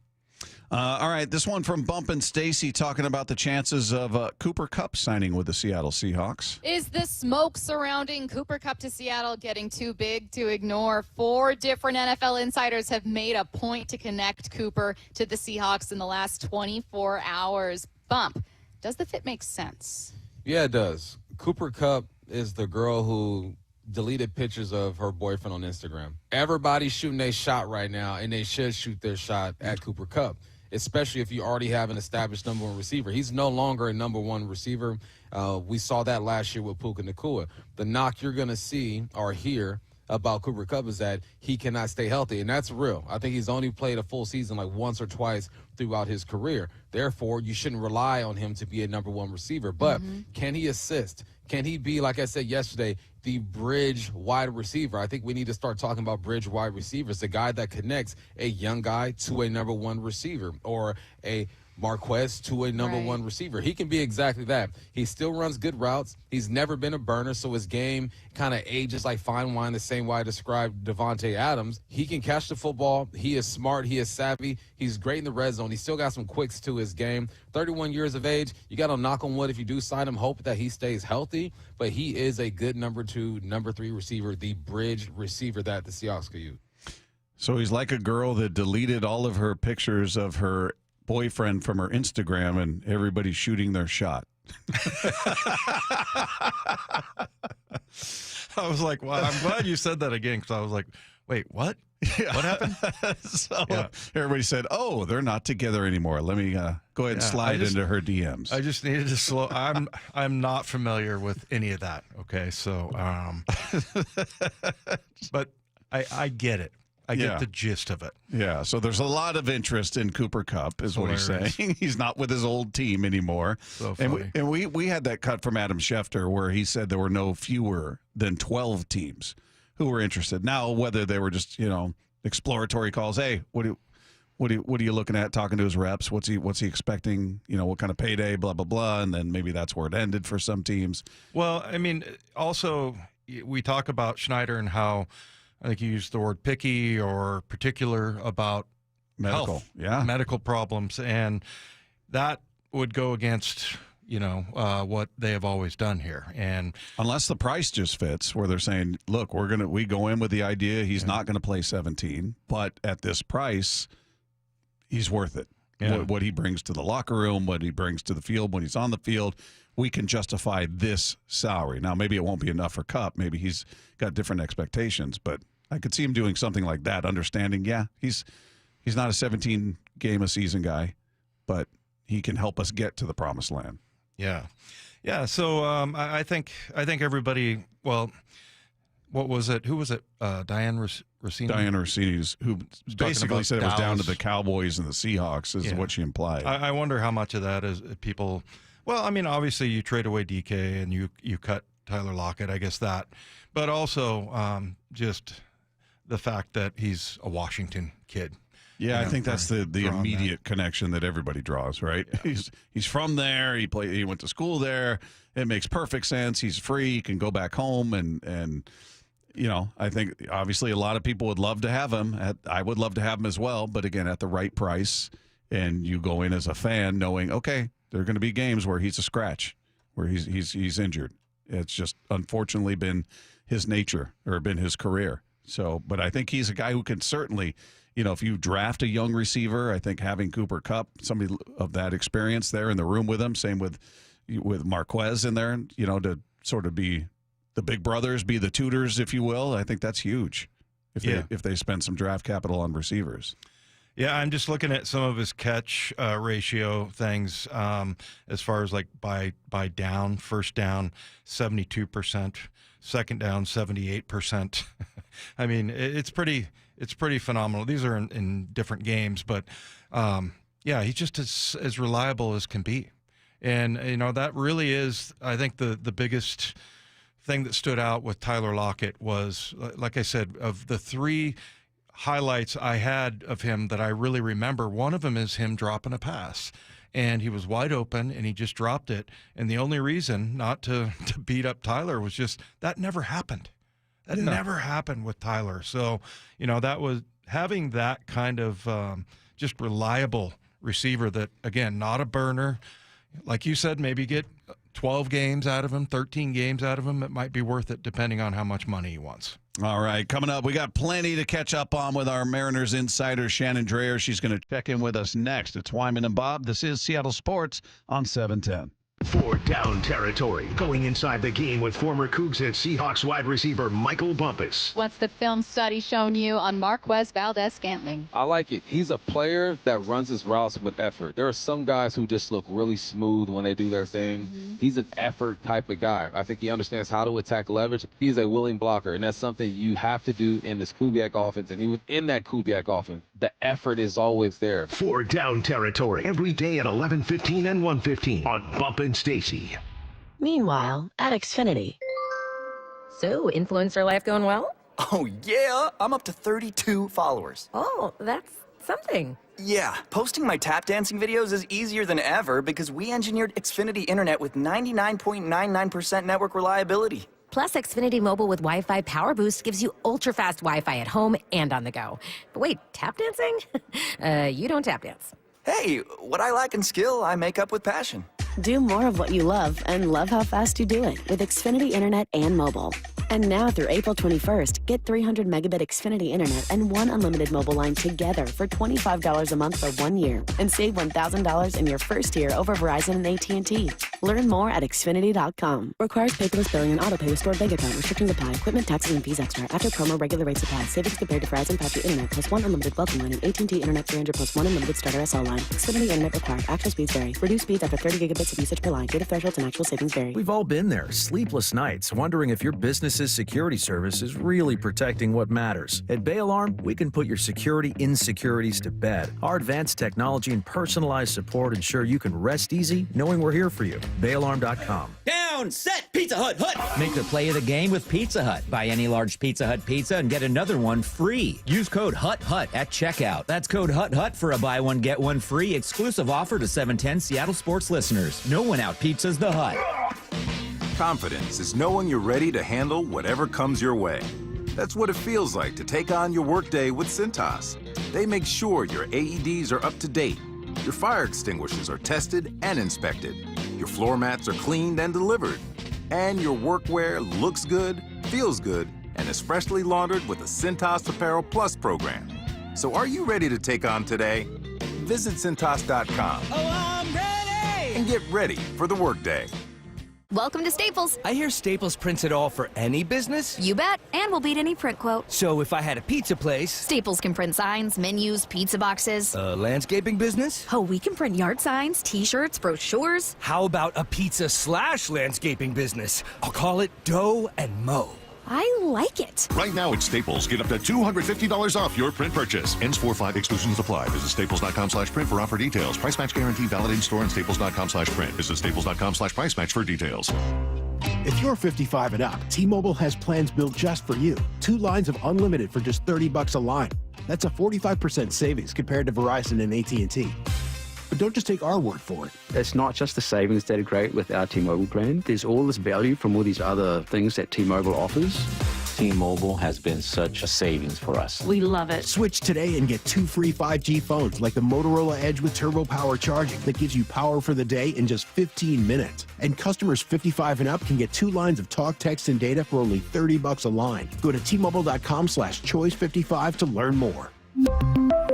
With AutoPay plus taxes and fees, plus $5 per line without AutoPay. Debit or bank account required. 45% off 2 lines versus AT&T Starter and Verizon Welcome. Plan benefits vary. Motorola Edge on us with 24 monthly bill credits and new line for well-qualified customers, plus tax and $35 per line connection charge. See details at T-Mobile.com. Motorola Edge requires 68-watt charger. Charger sold separately. Actual performance will vary based on usage and configuration.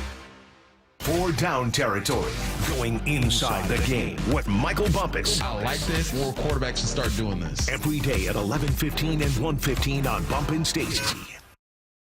Hi, Justin Shirley, CEO of State Roofing and Exteriors. With thousands of full replacements with expert craftsmanship and unbeatable warranties, we've been building roofs you can trust for over 5 decades. It's more than just a job, it's our promise to you.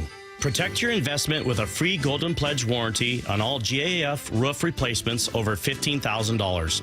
Call 866-ROOF-ROOF or visit stateroofing.com today to schedule a free estimate. State Roofing and Exteriors, held to a higher standard since 1968. The LJ way is the Lee Johnson Auto family. Hello, hello. Welcome to Lee Johnson Auto family. This is King. This organization's a special one. They call it the Lee Johnson Auto family, and it's not just a name, it's not just some cliche. They foster an environment for us to become a family, to work together, to really become close, and they show us in a lot of different ways that they do value us. Is it perfect? No, no place is. But I've been very thankful to be here in the almost 10 years and have every plan to stay here for a lot longer and just watch it continue to grow. He's fun and professional, which explains why so many people visiting Lee Johnson Kia ask for him by name. The LJ way is The Lee Johnson Auto family. Luxury awaits at Snoqualmie Casino and Hotel, where comfort meets elegance. It's Mike Salk here, and this summer you can experience breathtaking Cascade views, world-class dining, and of course the best entertainment. Elevate your next getaway by combining effortless style with the utmost in relaxation. The hotel opens this summer with deluxe king and 2 queen rooms, premiums, grand suites, signature suites, and the breathtaking views of the Cascades and the Snoqualmie Valley. For more details, go to snocasino.com. Seattle's closest is now Snoqualmie Casino and Hotel. Wyman and Bob. From the Quantum Fiber Studio. Weekdays 2 to 7. On Seattle Sports and 97.3 FM HD2. Oh, the regular season is right around the corner. You got spring training going on as we speak, and we get a chance to catch up with our Mariners insider and our former host out there in Peoria, Arizona. Shannon Dreher is with us on the Emerald Queen Casino Sportsbook Hotline. How are you, Shannon? Well, I'm not doing too poorly. I made my way through about half the snacks that you guys left. We overshopped, I think, and you're the beneficiary of all that, right? A big box of chips. Definitely oversnacked. You gotta love those mint Oreos, right, Shannon? You only left me 2 of those. Oh, darn it. That was Lefko. Lefko powered through those things. And then he gave me the history rundown that they've had like 95 different flavors of Oreos over time. Oh. So, yeah, did a research project one night on Oreos. That's interesting. Yeah, it was big. I find that very fascinating. Shannon, what have you seen since we left there? What stood out to you in a good way? I know, obviously, Julio, a grand slam the other day. I think he had a double today, so it's nice to see him look like his timing is there. But what else is standing out to you? Well, I'm at the game right now, and it's ending, so you'll probably hear some of that. But a couple of standouts from the game. Jorge Blanco with 2 hits today, both singles to left field, both 107 miles an hour. 1 drove and 2 runs. He looks like he's kind of locking in at the plate. Third base is still, it still doesn't look completely comfortable there yet, but you got to like what you've seen from him at the plate. And also, we just saw easily Emerson Hancock's best outing of the spring. And, of course, he is going to be needed. I think if you read yesterday, we had a little bit of a update on George Kirby, and he did receive a shot so he can get back out there. It's kind of like a PRP, but it wasn't exactly a PRP shot. Needs a couple of days for that to settle down, and then they're going to be able to start him up again. But he obviously is going to start on the IL, and it could be a little while with him to build him back up. So it was good to see Emerson go out today, and it was against what was almost the regular Cleveland Guardians lineup. So Jose Ramirez was there, Steve Kwan was there. Good lineup he faced on the other side, and 2 of the 6 hits were plays that probably should have been made in the field. He made a couple of plays, brilliant plays himself, which he's going to need to do because he is a put-it-and-play pitcher. But really nice outing from him today. Just a bit of news surrounding the Seahawks right now. According to Adam Schefter and Tom Pelissero, Cooper Kupp is signing with the Seattle Seahawks. No hard and fast numbers yet. Ian Rappaport speculating he's likely to make $15 million per year or more, so not an exact number. And then Adam Schefter saying the Seahawks are giving Cooper Kupp a 3-year deal per source. So just to bring people up to speed, according to Adam Schefter, according to Ian Rappaport, Cooper Kupp is coming to the Seattle Seahawks. So we'll try to get more details on what's going on with that contract and all the details of the financial aspects of it. But meanwhile, you were talking about Kirby and Hancock and all of that. Is there another pitcher down in the system that you think would be the next man up behind Emerson Hancock if need be, or is the next man up kind of far away from that spot? Well, if you're talking about somebody who's probably going to be like a future rotation staple, I tell people all the time, never take for granted what we have seen with Logan Gilbert, George Kirby, Brian Wu, and Bryce Miller coming up in rapid succession like that. That is absolutely ridiculous and rare. Logan Evans would probably be a guy that, system-wise, coming through the system and projects as every 5-day starter. But he's a little ways off. You could probably bring him up, and if they don't feel that he's ready, then you go to one of the veterans where you could see Casey Lawrence make some spot starts here and there if that's the case. So, that's kind of one of the reasons why it's important to see what we saw today from Emerson Hancock. He certainly has the experience. You don't have to go through any of the firsts with him. He's got decent stuff. He knows how to work his way through a lineup. I think he's a guy that can limit damage. And now he's kind of changed some stuff up with his repertoire as well, leaning far heavier on the sinker than the four-seamer. The changeup has looked good, and he's getting comfortable with that sweeper. So he might be a little better equipped to handle lineups this season. But, no, there's not a ton immediately behind him. Shannon, we appreciate it. We got to get into this Cooper Kupp news here, so we're gonna let you go. Enjoy what's left of spring training out there. We'll see you soon. Great talking to you guys. Thanks, Shannon. There you go. There's Shannon Dreher joining us live from Peoria, Arizona. Meanwhile, the news is out there. Cooper Kupp expected to sign with the Seattle Seahawks. Still looking at what the details are, and there are very few details. Some speculating it'll be $15 million per season or more. That, according to Ian Rappaport. Adam Schefter saying it's a 3-year deal. So still looking for some confirmation on the numbers, but we talked about it, Dave. I asked you during the break if you'd be surprised if the Seahawks made this move, but not talent, but just based on his injury history. We've been spending a lot of time talking about how the Seahawks are pretty steadfast in dealing with injuries and needing to know about injuries. So yeah. I'm curious to see what the ultimate price tag is and if that was certainly factored in, and maybe there's some bonuses on games played and things like that. But well, and of course I said, yeah, I would be surprised because of the medical part of it. But well, here's the good news. They are sticklers as far as the medical goes, and from what they see, they don't have a problem with it. So, guy, he's from Yakima, third rounder back in the 2017 draft. And, I don't know how much they're going to be asking of him, but it's just a nice, I don't know. If you asked me, if you would have said, look, we're going to release Tyler Lockett, who would be a guy that could maybe replace him? Mm-hmm. That would be Cooper Kupp. Yeah. And that's pretty high praise. We love Tyler here, but I think that's a guy that just runs great routes. He's a very responsible guy. He knows that a slant is at 6 yards. It's at 6 yards. It's not at 5.5 or 6.5, which we always hear about how important that is with the quarterbacks. And I'm looking to see what kind of a relationship he can build with Sam Darnold. He might be one of those guys that kind of like Russ and Tyler, where it's like, okay, I'm in trouble. I'm looking for Cooper. Yeah. A little update from Schefter about 53 seconds ago. Comp update: Cooper Kupp and the Seahawks reached agreement on a 3-year, $45 million deal per source. So, how much of that's guaranteed? All of that. How much is incentives? What could he is that? Is that the ceiling, or can he make more than that with incentives? So I've got to believe there's something written in there about, again, games played and maybe some markers that center around him being available that he could reach. $15 million a year. I mean, I think everybody is less than half of what DK signed for. So yeah. So I just wonder how people feel about that. And I kind of mentioned this yesterday, like, hey, we've got Marquez, now we got Cooper Kupp. Are you gonna feel okay to go along with JSN? Now all of a sudden it's like, feel pretty good.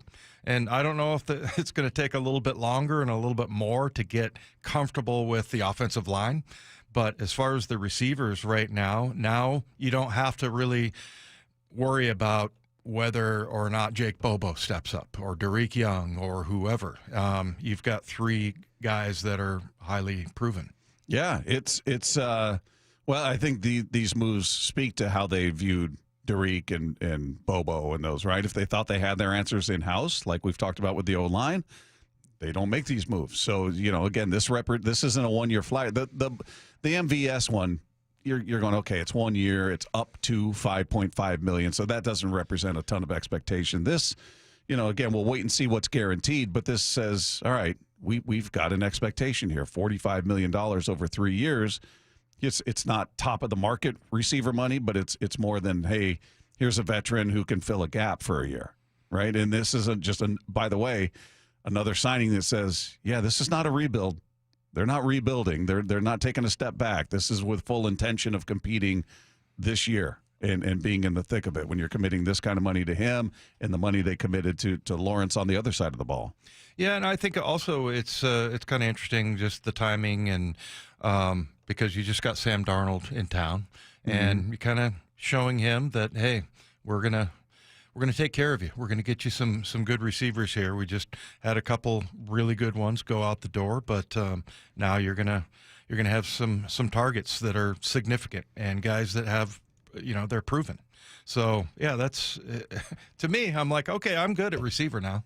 I'm happy. I think most fans probably feel that way. And I would imagine they're going to draft some receivers because, again, these are older receivers. This isn't about, years down the road. You're going to want to develop the guys that are coming up behind them, and I would imagine there'll be some draft capital spent on receivers. So, yeah, it's there's a lot of positivity coming through on the text line right now at 866-979-3776, powered by Mac and Jack's Brewing Company. We'll dive further into the Seahawks offense and how things look after adding Cooper Kupp. How are you feeling about the offense? Seems like it's turned the fortunes or turned the moods of some of the Seahawks fans texting in. They're very excited about this, and you guys can weigh in on it. Again, 866-979-3776. We'll talk more about this coming up with Wyman and Bob. This is Seattle Sports on 710. Seattle Sports, your home for Brock and Salk. Weekdays 6 to 10. If I were using those top 5 picks, top priority, interior offensive line. Second priority, interior offensive line. Defensive tackle. Interior offensive line, clearly number 1 for me, and I think there's 2 or 3 guys that at 18 they would absolutely take. I would like to see 2 of the first 3 picks on big people at the line of scrimmage. And all this does is reinforce big people, big people, big people. Mm-hmm. It's who we are. On Seattle Sports and 97.3 FM HD2.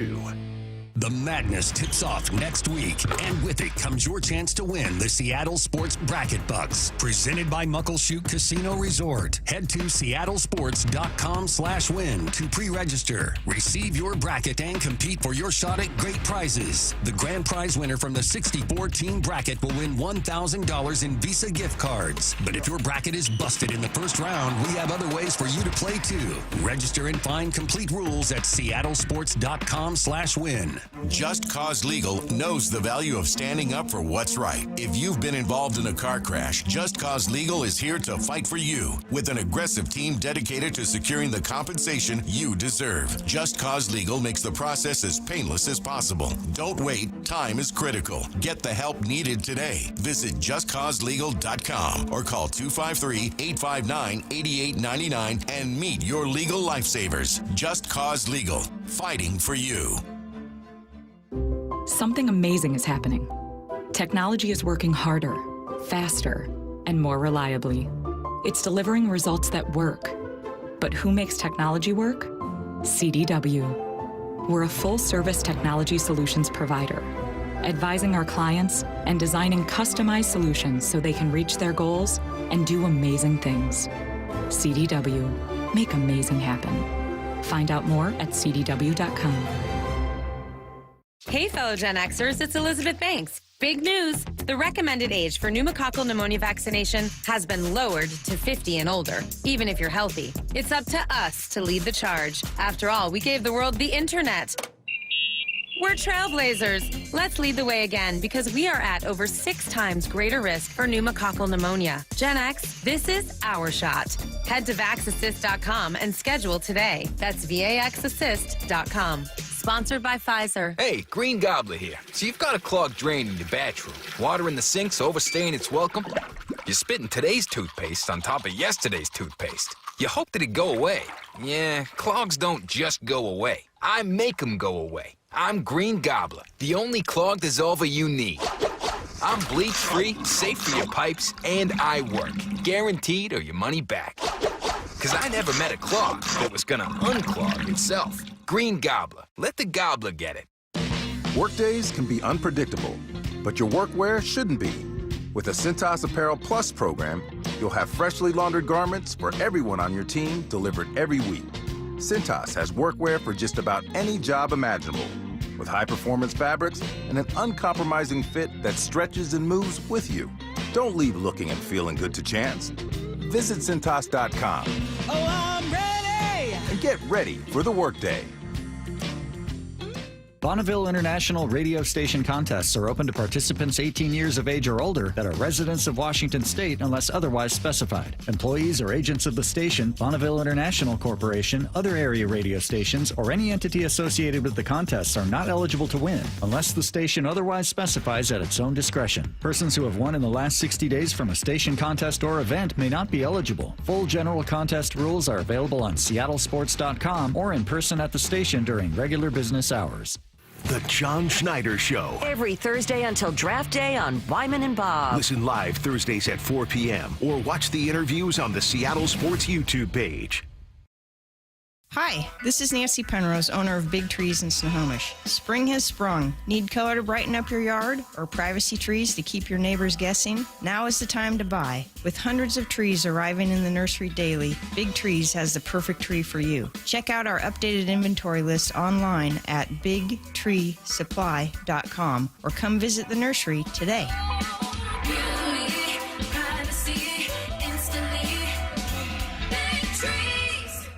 Over the past decade, Washington state politicians have doubled state spending with no improvements to the issues we care about. Instead, we now have the third highest cost of living in the nation and a $12 billion deficit. It's time to tell legislators we need better results, not bigger taxes.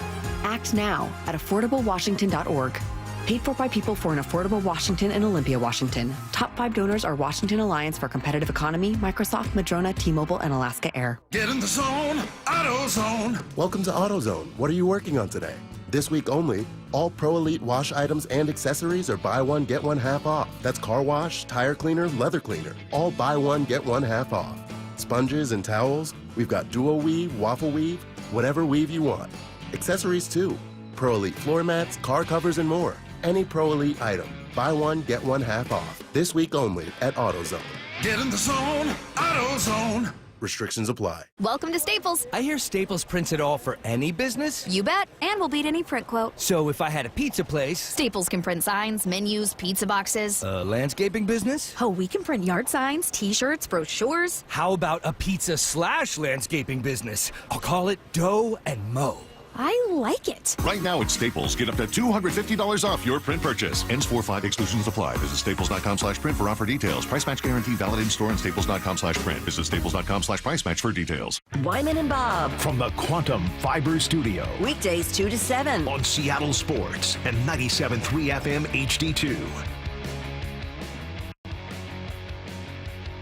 Our thanks to Shannon Dreher, who joined us in the previous segment for a brief moment until the Cooper Kupp news broke. Had to let her go. She understands. But the news, in case you're just tuning in, Seattle Seahawks have come to terms with Cooper Kupp on a 3-year deal reported to be around $45 million. Still haven't seen any details as to how much of it's guaranteed, what kind of incentives are included in this. And you guys are free to weigh in, 866-979-3776. Powered by Mac and Jack's Brewing Company. I would say, Dave, just first blush, a lot of texts coming in, so hard to keep up with all of them, but I would say probably 95% positive people are into this. Got a couple that are saying, you know, what are we doing? This guy's missed 18 games or 17 games, whatever it is, in the past 3 seasons, and, you know, Tyler Lockett has only missed 1 in that time, and you'd rather have him. I don't know. Who would you rather have? Would you rather have Tyler, or would you rather have Cooper Kupp? Well, Tyler, because he's a known commodity, and we know him here, and yeah. But I mean, I think it's a good comp as well as a good replacement. So, you know, and I think the big thing is, and again, this is a reason why you should feel good about it, is that he passed whatever muster that the Seahawks have for medical. They're picky about that. So, I mean, you look at Cooper Kupp, 6'2", 207 pounds. He's been in the league for 9 years, and I'm just looking at, you know, he's had some leg injuries, concussion. There was this NFL, like, risk chart.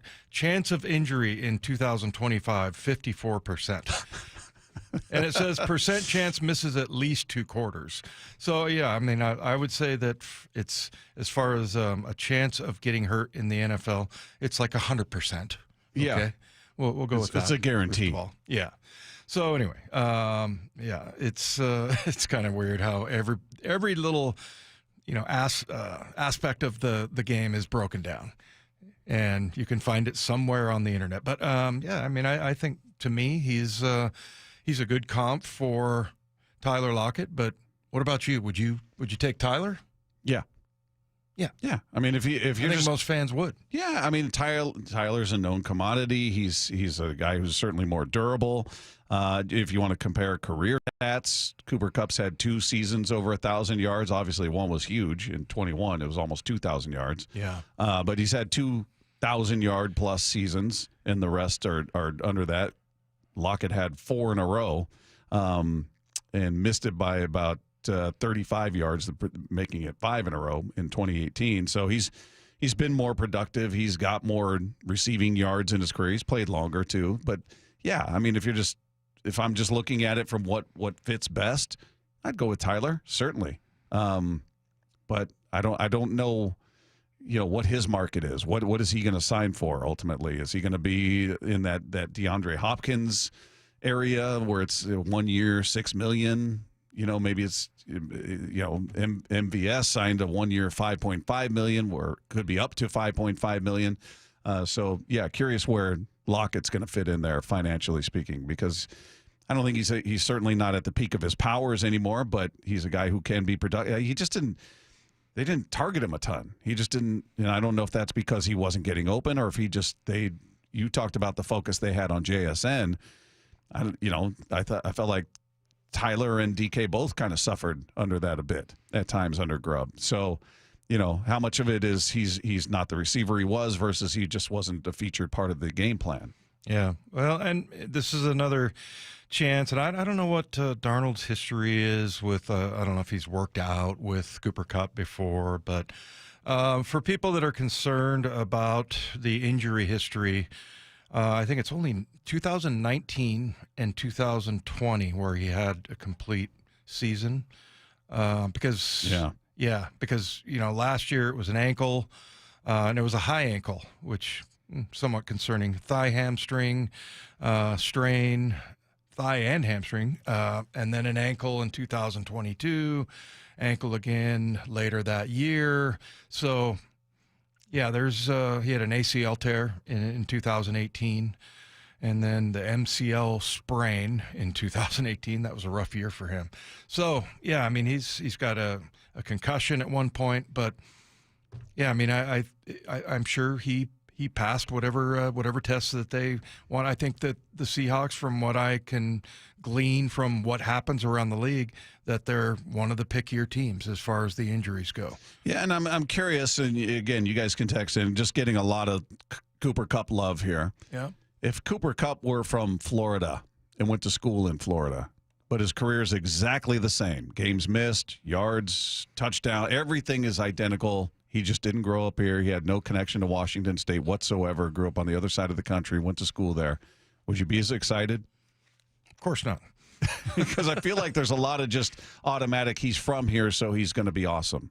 Yeah. Is sort of the mentality. And he's been a very productive receiver. He's been very good, but those are the facts about his injury and his availability. That's not, again, we're not expressing an opinion. We're just giving you the facts of how available he's been.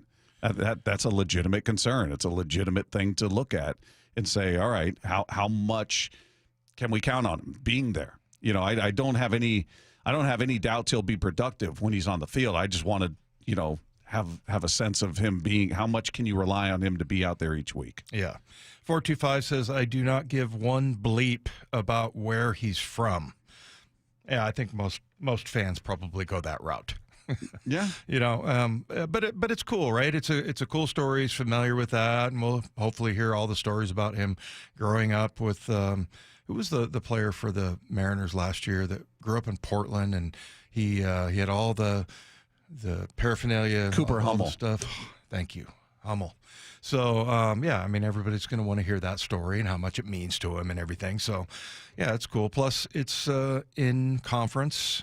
Maybe you can divulge some of the secrets that are going on down there with Sean McVay and the Rams. Yeah, I think it's solid. I mean, I think if they weren't going to, certainly they had no intention of Tyler being here and of the guys that are available out there. I like it. I like that he's here. We talked about this before. It's just a matter of of being, aware of his history and not, you can't be excited now and then when he gets hurt in the regular season go, well, this guy's not been available. Well, that's you got to prepare yourself for that part of his game. Unfortunately, it's we talk about it with Haniger. You've talked about in your career, Dave, where I've only played full seasons this many years. It's just how it goes for some guys. Yeah. So, and it's pretty rare that I think you brought up Joe Thomas. Was that yesterday or that was one of the guests, right? Yeah, and we don't hear that actually. Oh, we haven't. Heard that was from Laufenberg. It's somewhere in the future. But yeah, I mean that was a guy that I don't think missed a game his entire career. Or maybe one. I mean, it's very rare that you get that. But again, I mean, it all has to do with the high standard here as far as medical goes, and that he passed. Yeah. It's a big move. We're going to talk more about this. Again, you guys can weigh in. 866-979-3776.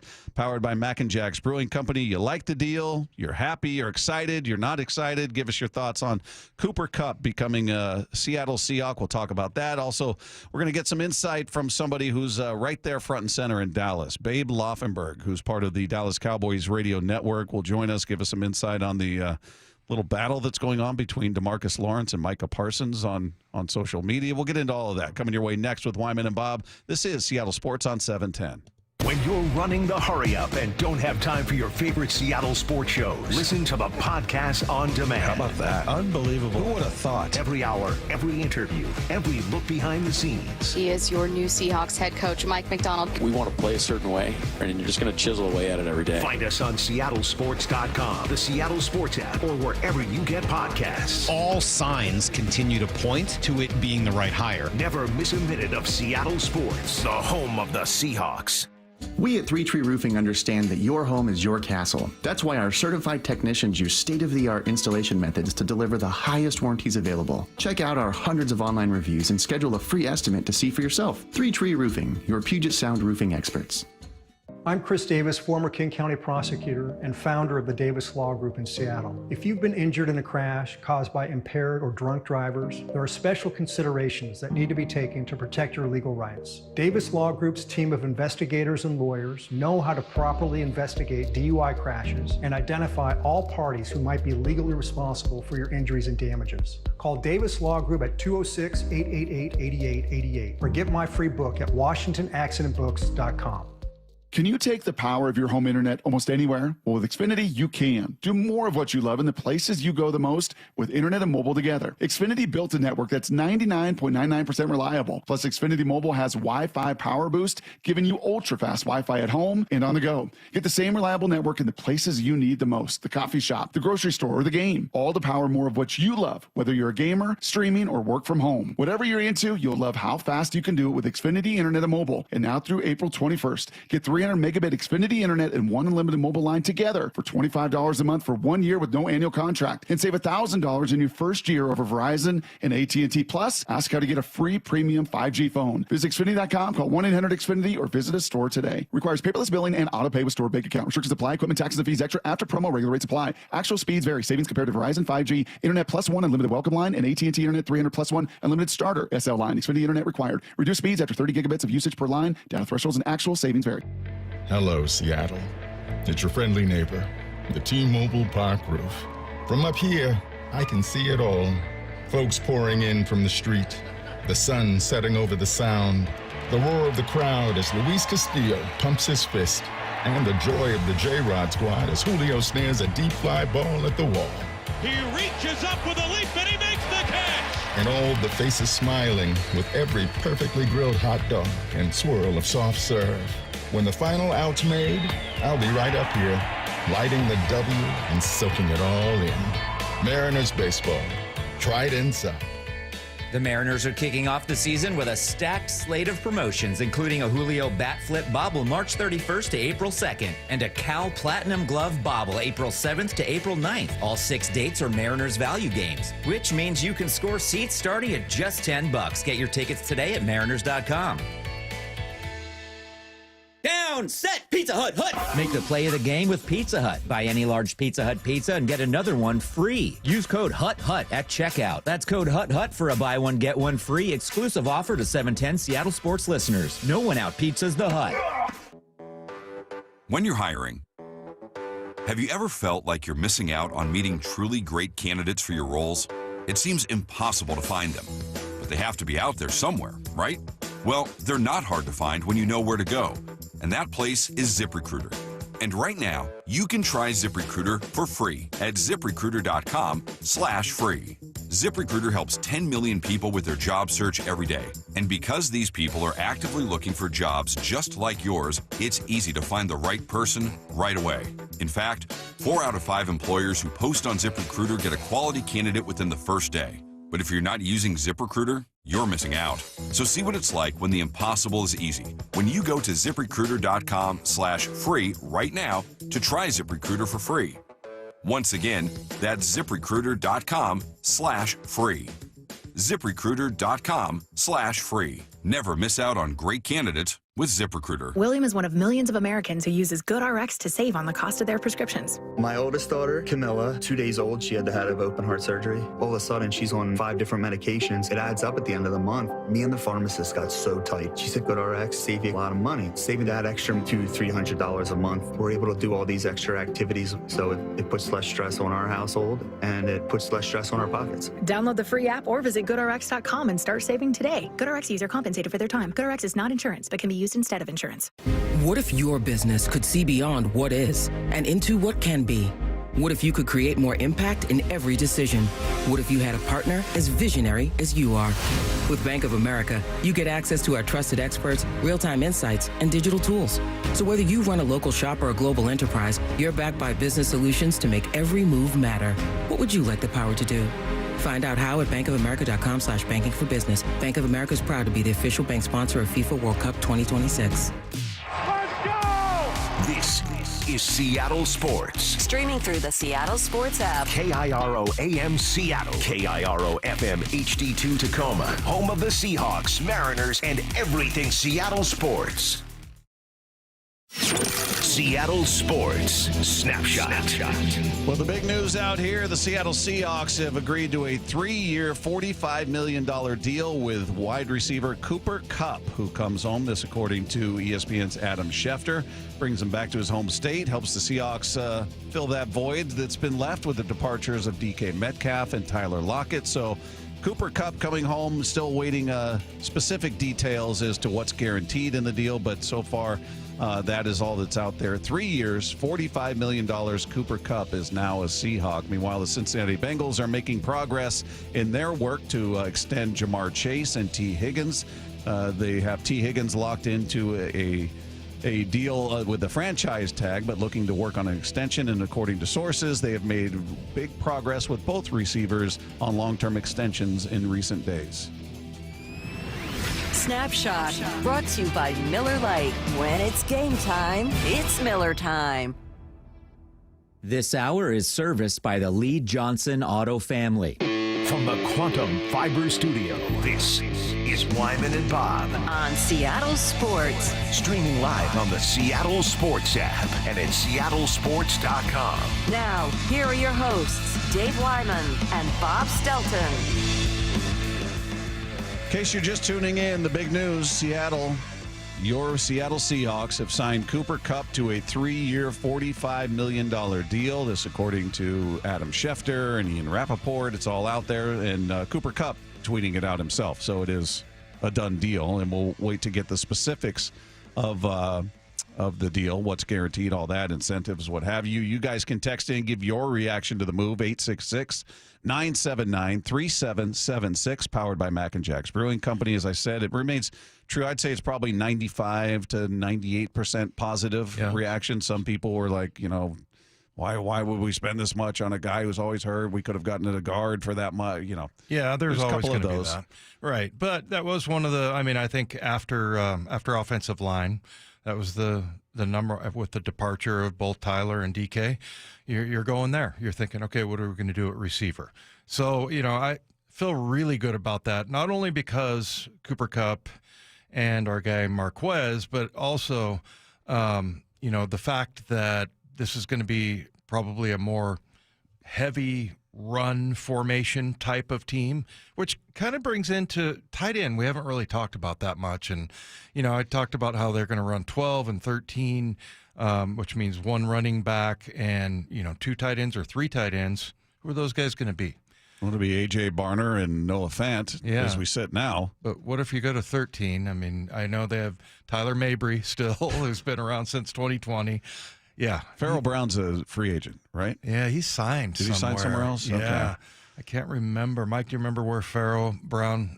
That guy was one of the funniest interviews we've ever had. Oh, he was great. But, He was great. He obviously he was a big dude, and so everybody thought he was, more of a blocking tight end, but he could catch the ball. Yeah. So we'll see. Ultimately, we're all going to find out together what this offense looks like. And he signed with Miami. Sorry to interrupt. Yeah. So he's a Miami Dolphin now. He's out there with Jordan Brooks.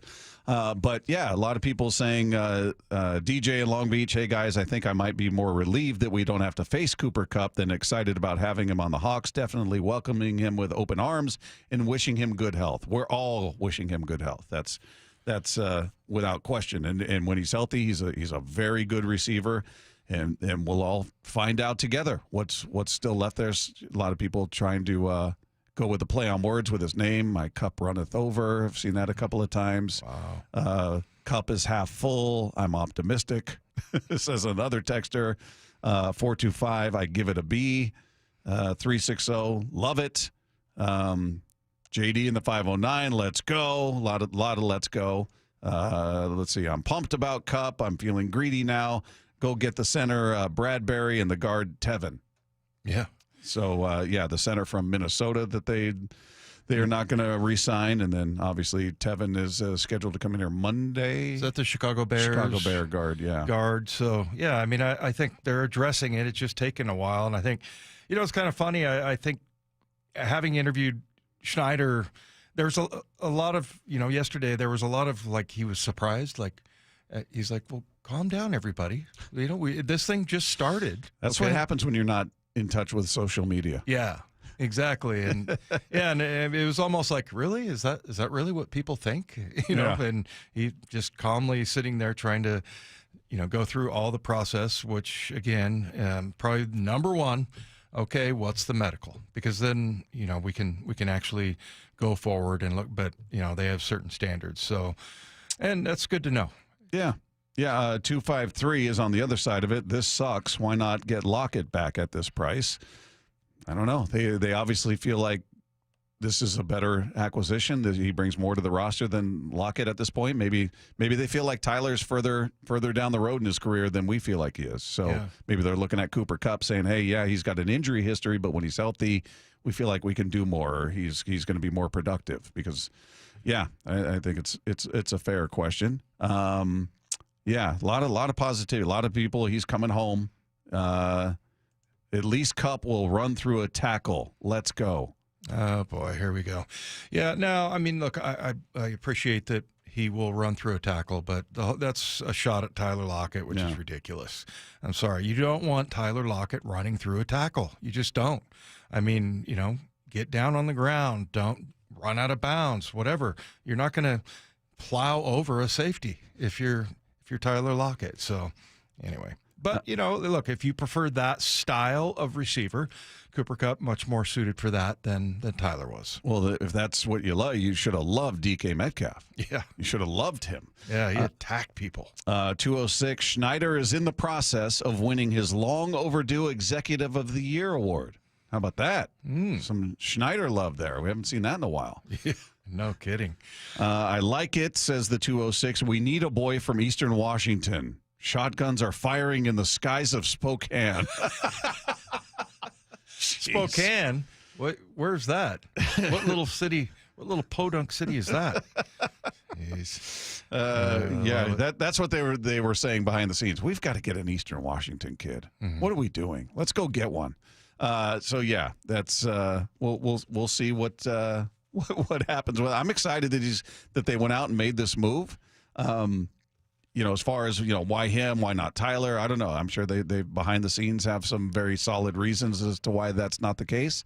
and I'll root for Tyler wherever he lands. But for the Seahawks, if it's not DK and Tyler, I like Cooper Kupp here. I do. I go in with a realistic view of who he's been and what to expect. I'm not going to go crazy and go nuts if he's hurt, because that's just been part of it.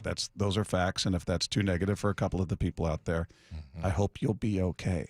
Let's see. That's hogwash, Dave. Tyler was laying down with guys still yards away. Hogwash. Okay. I guess I wasn't looking at it properly.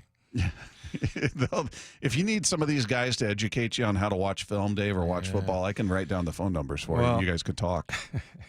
Yeah, and I think the other thing is any guy that you bring in, and this is all that you would ask for in a running type of offense, is we need willing blockers. Yeah. And we talked about Marquez, and he's a big-bodied guy.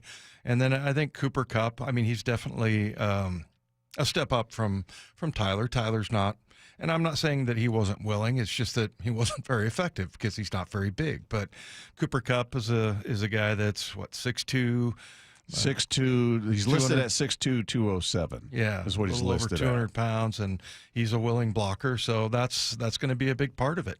And for him to come in at this point in his career, and look, he's making $15 million a year, so that's a pretty good deal. But for him to, I don't know, it's almost like he's humbling himself to come in and go, okay, maybe I'm not going to get the ball as much, but I like the system, and I'm going to have to be a blocker, and so you got to love him for that. Yeah, and I'm sure he's excited about coming back home. I mean, he's tweeted it out. I retweeted him. If you're on Twitter, you can find it there at Bob Stelton on Twitter, or at Cooper Kupp on Twitter. You could go to the source. But, yeah, he tweeted it out, a picture of him, a Photoshop of him in a number 10 jersey. You may want to talk to Chenna about that. But a number 10 Seahawks jersey. So, yeah, there you go. Cooper Kupp is a Seattle Seahawk, and I would say the reaction, again, extremely positive. A lot of people excited about this. Few, not so much, but, yeah, I would say it's almost unanimous that people are excited about that. So there you go. And you guys can continue to weigh in on it. A reminder, we do have Mean Text coming up at 4:45 today. At 5 o'clock, we turn you over to some Mariners spring training baseball. So Cooper Kupp, not the only recent addition for the Seahawks, and we wanted to get some insight on the new defensive end, DeMarcus Lawrence. So who better to ask than Cowboys Radio Network analyst Babe Laufenberg. Before we get started, Dave, I want to tell you we could have almost been teammates. You're a little younger than me, but I went to Stanford my freshman year in 1978. And unfortunately, not unfortunately, I was a quarterback. That's a dangling modifier. But unfortunately, John Elway came the next year. And I always tell people, when you get into Stanford, I was smart enough to know when to leave. And when he showed up on campus, I said, this doesn't look real good for me here. That's those Stanford smarts there. That's what got you in, Babe. That's right. And that's what got me out. Yeah. Hey, so we had a chance to catch up with DeMarcus Lawrence yesterday, and just first blush, great guy, really, really fun conversation with him. I think fans are excited for what he brings, but he's spent 11 seasons out there with the Cowboys, and you watched him up close and personal. So just give us your bird's eye view. What are the Seahawks getting in as he calls it, D-Law? Yeah, well, they're getting a great run defender, and I know people don't like to hear that when you got a defensive end. Obviously, they get paid to sack the quarterback, and that's what you look at in the stats. But I mean, he's a guy that's going to do the dirty work. And again, he's probably, I'm not going to go back to Reggie White or anything, but he's as good a run defender as a defensive end as there is in the NFL today, I think. And again, when a guy's willing to do that dirty work, everybody loves to rush the passers. That's how you get paid, and they kind of take off. I'll come out here and I'll kind of play the run because I have to, but they want to go get the quarterback, and he brings both elements there. And he's still, obviously he missed all but 4 games last year, but he's still 11 years into it, very productive player. I don't want to say he hasn't lost a step, but they're getting an excellent player. And you guys in the media, you're getting a good guy to talk to, as you found out yesterday. Yeah, that's all we care about. We just care if he's a good interview, right? Yeah. So, exactly. Tell us. I don't know if you're a Twitter guy, but I just walked in here and saw that there's a little Twitter battle going on between his one of his former teammates, and I don't know how much. I mean, was he the kind of guy? Does that kind of surprise you that he got into something with Micah Parsons, or is he just a fiery guy? The interesting thing about that, now I don't think he and Micah were ever best friends, but the interesting thing about that is he really didn't fire off anything at Micah, right? I don't want to say he took a shot at the organization saying, oh, I'm not going to win a Super Bowl there, but he didn't say I'm not going to win a Super Bowl because Micah is there. And then Micah took to Twitter, as you saw, and he kind of fired the first shot, and then DeMarcus fired back. And it's just a shame, barring a playoff matchup, that they don't play each other this year. That would have been a great build-up that week, right? Yeah, it's would be a great battle to watch in person, and it seems like it fired up and then it died on Twitter, and hopefully that'll be the end of it. But just in DeMarcus, over 11 years, that's a long career in the NFL. Do you look at him and say, all right, his best days are behind him, he's still playing at an exceptionally high level? We heard some of the national talking heads say, hey, he was the second best player on that defense behind Parsons. Where do you fall on that? No, and that's I fall right there with, I guess, the rest of the folks because, again, he injured his foot last year, as you know, and only played 4 games. But even in those 4 games, he was very productive. But no, I think, some guys, for whatever reason, and Dave, you've been around it, all your life, and some guys at 30 are done, and some guys at 30 are Derrick Henry. And I played with Darrell Green when I was in Washington. He played till he was 40 years old at cornerback. So I think DeMarcus is one of those guys that Father Time has not caught up with him yet. I will say I was a little surprised to see the size of the contract, at his age, but good for DeMarcus. And if that's what it took to sign him, good for Seattle getting it done. Yeah, and just as far as you talked a little bit about the kind of guy that he is, but it sounds like he's very disciplined, like in the offseason. I mean, for a guy to play into his 30s, those guys are usually guys that, they're always with the strict diet. I played with Shannon Sharp, and he was just like, I don't think he'd ever eaten a hamburger in his life. And so he sounds like one of those kinds of guys. And then, coming in here with a defensive-minded coach, that's got to be a premium for him. Yeah, and I think there was a time there, I can't remember exactly when, but, 2-3 years ago where he wanted to drop a little weight and he really rededicated himself, if you will. I don't want to say dedicated himself because that implies that he wasn't working hard before, but you're exactly right. There's a reason why the guys play into their 30s and are productive, and why guys fall off at 27, 28, 29. So DeMarcus is one of those guys that took it upon himself to say, hey, I want to continue to play at a high level, be a great player, and part of that is going to be losing a little bit of weight and watching his diet and doing all those things, which, again, he has done. And maybe 2-3 years ago, he kind of, again, I'll say rededicated himself to doing that, and that's why he's productive, and it's why he just got a big contract. Well, and you talk about, maybe he and Micah weren't best friends on the team, but just overall, was he a guy as far in that locker room that was well received and popular, and how does the fan base react to this? Were they looking at it as, okay, he's an older player, it's time for him to go, or how can you possibly let this guy go? No, I think the general consensus or conventional wisdom was he's an older player. They're not going to be able to pay him what other teams are going to pay him. And so I don't think it was a situation. It was not the Luka Doncic trade situation where people say, oh my God. But, there's no doubt the Cowboys are losing a good player. He's going to be hard to replace. Now, they do have some young defensive ends, Sam Williams, who they spent a second-round draft pick on a couple of years ago. So there's some guys in the pipeline that I'm sure the thinking is, okay, well, we're going to get a little younger, a little cheaper, and it's time for these guys to kind of rise up and shine. But as for DeMarcus, the personality and all that, no, I think he's a leader. He's vocal, but he's also a leader by example. Again, when you're that guy doing the dirty work, which he has shown he's done over 11 years, playing the run, that I think your teammates just gravitate to that. And they, young guys sit there and say, well, gosh, if he can do it, I can do it. Yeah. So I think he's really an excellent addition for Seattle. You guys are going to like him, and the coaching staff is going to like him. Hey, Micah Parsons is a guy we watch from afar and go, man, we'd love to have a player like that. What a phenomenal talent he is.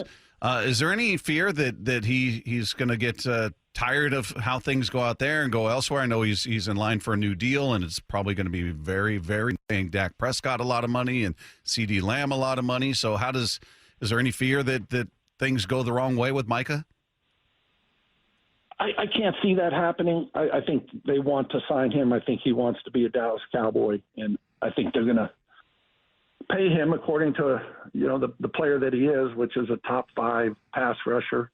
And you can argue, is he 1, is he 3, is he 4? But he's a top 5 pass rusher, and he's just a guy that he just changes the game for the defense. And when he was out last year, and he himself missed 5 or 6 games, it was just a totally different scenario. I mean, I'll go back 3 years ago.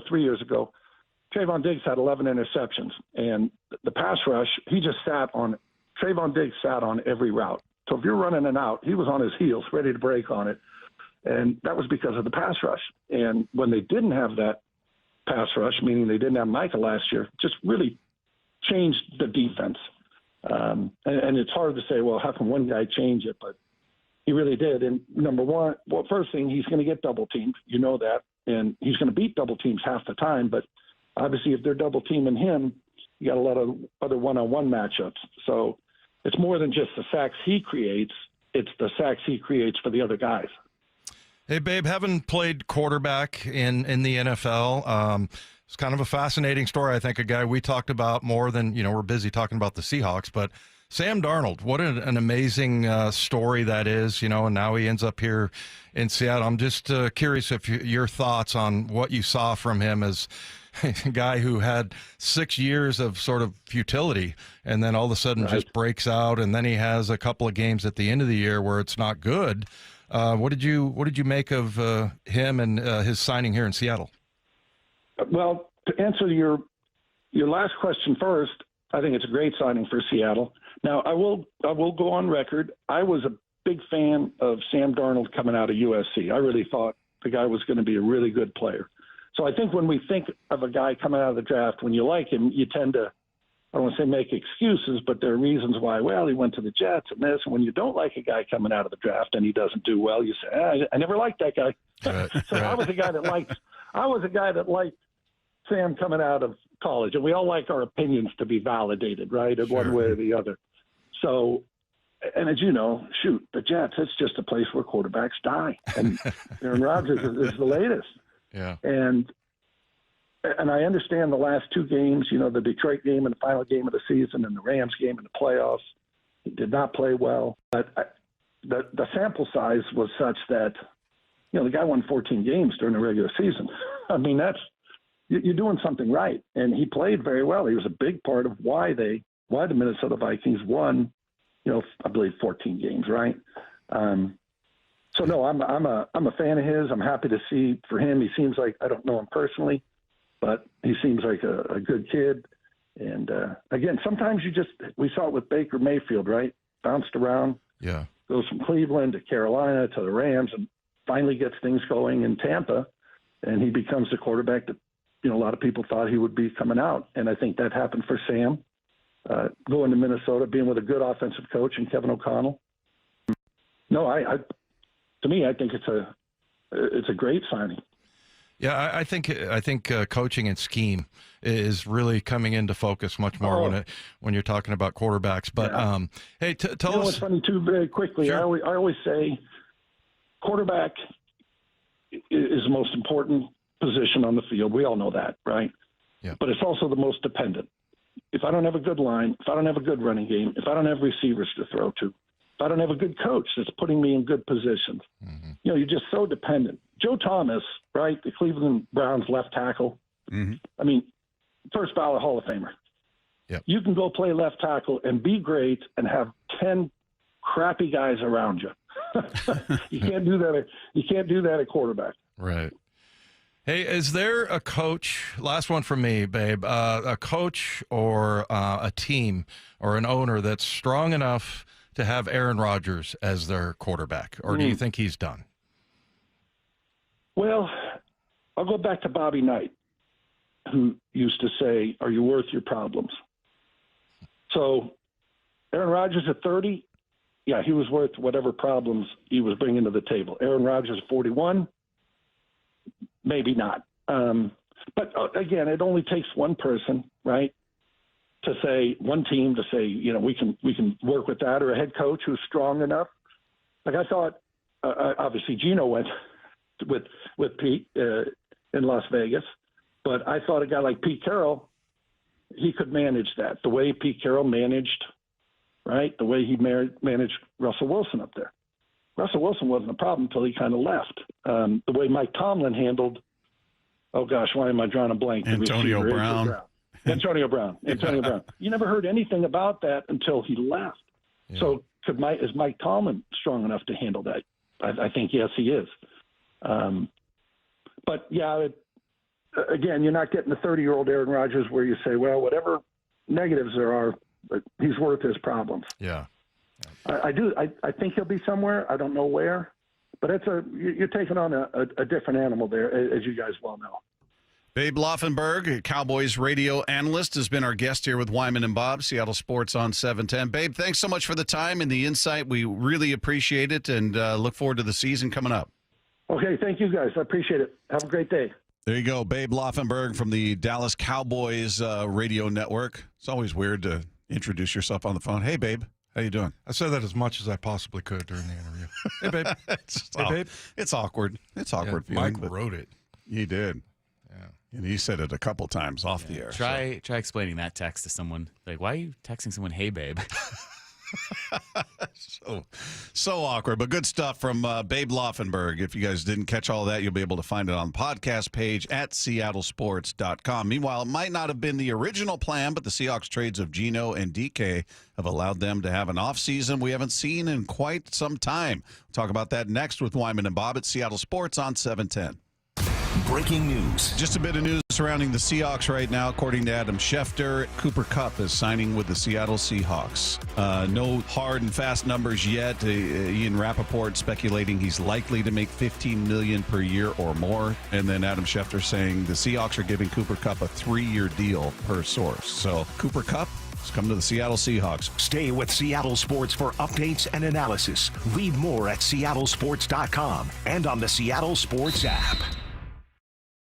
Homeowners, do you have any idea what's happening on your roof? I can tell you I didn't, so I had Asset Roofing come out and do an inspection because it had been a little over a year since I had them do it, and after all the weather, snow, rain, a lot of trees around me, I wanted to know what was happening up there. So I had them come out, do an inspection. Couldn't have been better. First of all, communication top-notch from beginning to end. They got up there, took pictures of everything, sent me a very detailed email afterwards with the pictures and their recommendations. And more importantly, I was able to get out in front of some problems that were small and inexpensive before they became very big and expensive problems. So if you're like me and you just don't have a reason to get up on your roof, have no idea what's going on up there, get a hold of Asset Roofing. They're the best in the business. It's a quick, easy appointment, as thorough as you could possibly imagine. And if you do know what's happening and you need a repair or maybe you need a roof replacement, even better. Asset Roofing has been doing this for over 2 decades, so they know this business inside and out, and that's why they are the best. You either hire a liability or you hire an asset. Head to AssetRoofingCo.com. That's AssetRoofingCo.com.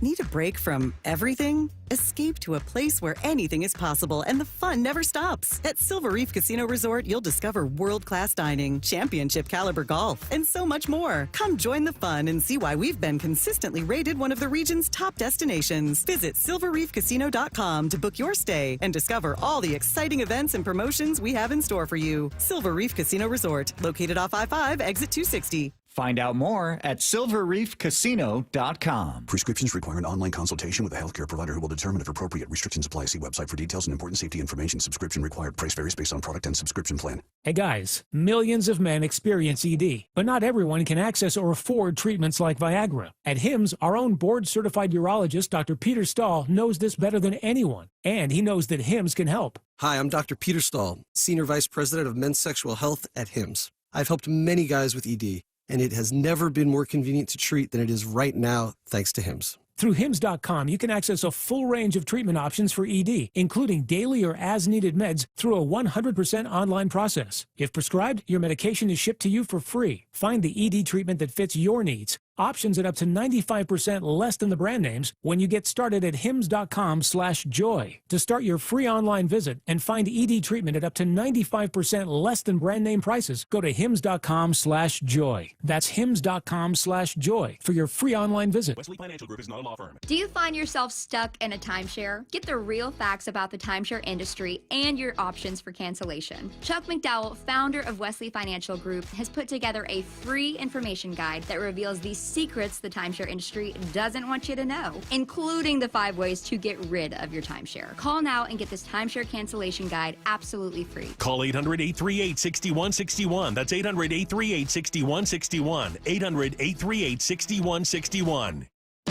Workdays can be unpredictable, but your workwear shouldn't be. With the Cintas Apparel Plus program, you'll have freshly laundered garments for everyone on your team delivered every week. Cintas has workwear for just about any job imaginable, with high-performance fabrics and an uncompromising fit that stretches and moves with you. Don't leave looking and feeling good to chance. Visit Cintas.com. Oh, I'm ready! And get ready for the workday. Subscribe to the Seattle Sports YouTube page to find new and exclusive content from your favorite shows and personalities daily. Just head to YouTube, search Seattle Sports, and click subscribe.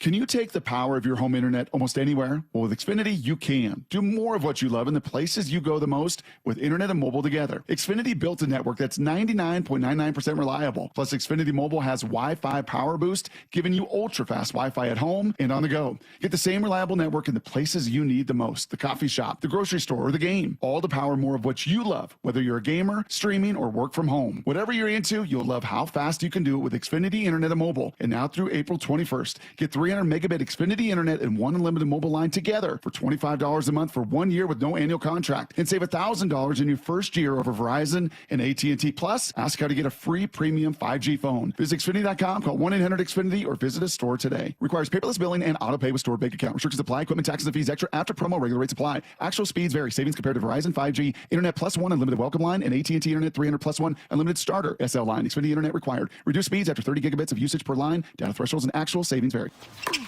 Point. Hey, you okay? You don't normally miss those shots. Oh, I just haven't been as regular lately, and it's making me feel sluggish. You should try Metamucil. It's been a game changer for me. Metamucil's plant-based psyllium fiber helps trap and remove the waste that weighs you down. Ace, you're moving better than you were last week. Definitely. Metamucil keeps you moving.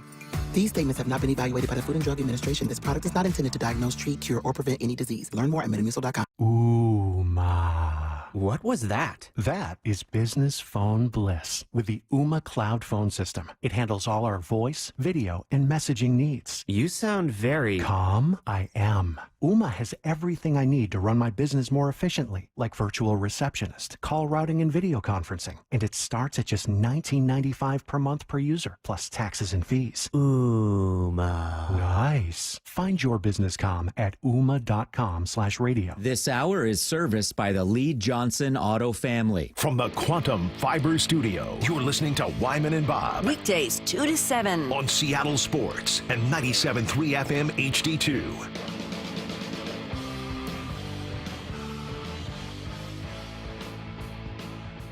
The texts are flying in fast and furious.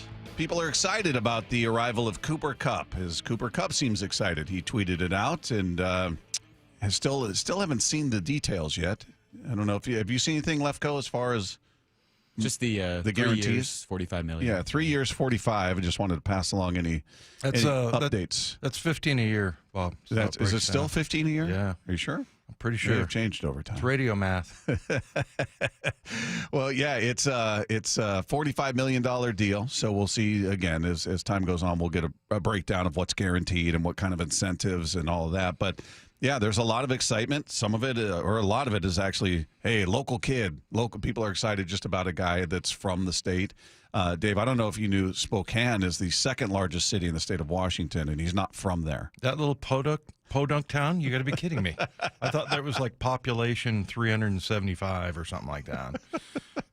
People there are very sensitive about Spokane. I love Spokane. Well, we didn't say he was from there. We just had a texter who said they're firing shotguns in the air in Spokane in celebration. That was from Mikey Weitzel.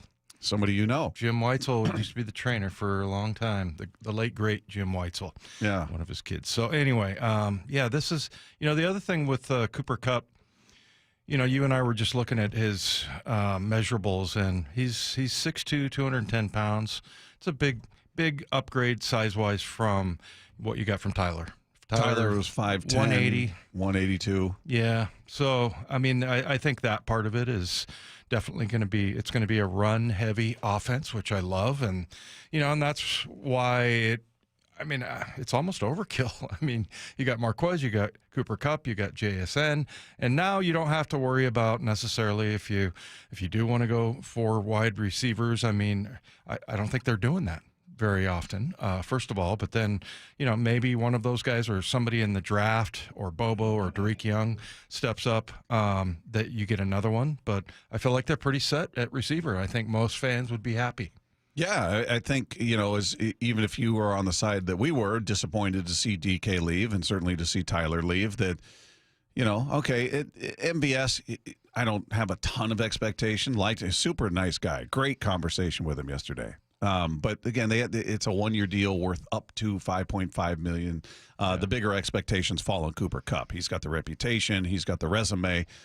So you're expecting him to be something different than MVS. But I love the addition. I think if you weren't going to bring Tyler back, I don't know who else you expected him to bring in that would be better received. That's got a resume. Again, you acknowledge what has been real about his career. People keep taking this as being negative, bringing up the fact he's been injured. That's just a statement of fact. It's not. We're not saying this is a terrible deal and why did you sign him? He's going to be hurt. I kind of go into the season expecting that that'll be true at some point because that's just what the history has been. But that doesn't mean he can't contribute and help get them over the hump. And I think he's got tremendous value in that locker room. And somebody had texted in asking, so do you think they'll draft a receiver? Absolutely, I think they will. Sure. With which pick, I have no idea. What round? It could be the 18th pick with the way the Seahawks work. I've got no idea. But are they going to take one? I think they take at least one in the draft. Yeah, and it could be third, fourth, fifth, whatever. But yeah, it's look at Devin Witherspoon. That's always the example. Like they didn't need corners at that time. Yeah, at that time they had Mike Jackson still, and then they had, Trey Brown was yet to be figured out, and they had Reek Woolen coming off a really good year. So yeah, that's not going to matter that part of it. But and these guys are older too. Kupp and MVS aren't young receivers that are going to be your future. You're still looking to draft your future. Yeah, to go along with JSN. Yeah, and it'd be great to have that veteran presence with Cooper Kupp there. If you draft a young receiver and he doesn't get thrown into the fire right away and he can learn behind Kupp, I think that'd be huge. Yeah, and MVS is 30, Kupp 31. The other thing about Marquez Valdez-Scantling is 6'4", 210 pounds. Yeah. We talked about yesterday, big, huge hands. And so, these guys can block, and they understand what the deal is. Every receiver that makes the transition into the NFL knows that's part of the job. Blocking is huge. Yeah, you like a willing blocker. You like that, and I love really that about DK. Loved how much he loved blocking. Well, he would crush people. Loved it. Remember he talked about he swore and they had to bleep it out, but he was talking about knocking the bleep out of people. That's what I want to do. Loved that about him. Yeah, that was a big part of the appeal to him. But Seahawks spending some money. They signed Sam Darnold 3 years, $100.5 million. DeMarcus Lawrence 3 years. Is it 32.9? I thought it was 42. That was the number Bob put out there. Let me look to make sure. Bob Condota put out there? No, Bob Stelton. Put out 32.9? Yeah, it may have been a typo, though. I thought it was a 42. It was 18 guaranteed. We know that much. But anyway, I thought, and then Cooper Kupp, 3 years, 45. We don't know which part is how much is guaranteed, but they're spending some money. They cleared up all that cap space with what happened with Tyler, with DK, with Geno, and Draymond Jones, and the others. And we'll see. We asked John this yesterday if they were done in terms of messing with contracts in order to free up space, financially speaking. And he was like, well, we'll have to see how the offseason goes. So it sounds like it's still potential. I would have thought Noah Fant's deal would have been reworked. To this point, it hasn't. Uchenna Nwosu, he told us they were working on that. Haven't heard anything since. So, yeah, maybe that's still to come. The Noah Fant one, I think, is the one I was surprised by as well. But maybe he is a guy that they've coveted for a while. And what I mean by they is Clint Kubiak and his staff there, Benton, the offensive line coach. I mean, those guys are always working with tight ends. So. Maybe they can get him. I'm trying to think. Fant was okay as far as a blocker. Yeah, I figured they would just restructure not it. Great. If they want to keep him, that they would restructure it just to lessen the cap hit. I think it's $13.5 million. So I thought maybe he'd be a prime candidate for at least a restructure if they did want to keep him around. So they still may make moves with the salary cap, working some contracts. And John had already told us they were working on the Nwosu one a few weeks ago. So I haven't heard anything on that. But they have spent some money, and I think it'd make people even happier. Everybody's very excited about Cooper Kupp. I think they'd be almost as excited if they were to sign a guard or two. So that would get them excited. Meanwhile, opening day is almost here. We're going to send you and a friend to experience it like you never have before. We're talking about front row access to the opening ceremonies, player introductions, the first pitch, and much more, all from the field. So to enter, all you need to do is open the Seattle Sports app and click the Win tab to find out how. Now, if you don't already have the app, here's what you do. Just text the word app, APP, to 866-979-3776, and we'll send you a link to download it. Totally free. You can enter daily to increase your chances to win, and this contest runs through Friday, March 21st. Meanwhile, even with breaking news today, we always have time for mean text. So your last chance to get your mean text in at 866-979-3776, powered by Mac and Jack's Brewing Company. That is coming your way next with Wyman and Bob. This is Seattle Sports on 710. Breaking news. Just a bit of news surrounding the Seahawks right now. According to Adam Schefter, Cooper Kupp is signing with the Seattle Seahawks. No hard and fast numbers yet. Ian Rappaport speculating he's likely to make $15 million per year or more. And then Adam Schefter saying the Seahawks are giving Cooper Kupp a 3-year deal per source. So Cooper Kupp is coming to the Seattle Seahawks. Stay with Seattle Sports for updates and analysis. Read more at seattlesports.com and on the Seattle Sports app. We've all been there. Sleepless nights, mind racing, wondering if your business's security service is really protecting what matters. At Bay Alarm, we can put your security insecurities to bed. Video security, burglar alarms, fire alarms, access control, 24/7 monitoring, and more. Our advanced technology and personalized support ensure you can rest easy, knowing we're here for you, your people, and your business. Visit bayalarm.com to talk to a local security expert. Bay Alarm, we got you. Looking for the perfect engagement ring? At Shane Company, we know this is an exciting time. It can also be overwhelming. Customers say this a lot. Where do I start? How do I choose? At Shane Company, this is where the magic happens. Since 1929, we've been experts at helping customers find the perfect engagement ring. We invite you into the design process, help you pick out the perfect diamond or colorful gemstone, and choose a style that speaks to you. Come see us in store and at shaneco.com. Shane Company, your friend and jeweler. Protein, protein, protein. Everyone is trying to get protein in their diet. But we need fats too. Healthy fat, that is. Like the rich, natural peanut and almond butters found in G2G protein bars. Most bars don't have it because, well, most bars aren't real food or refrigerated.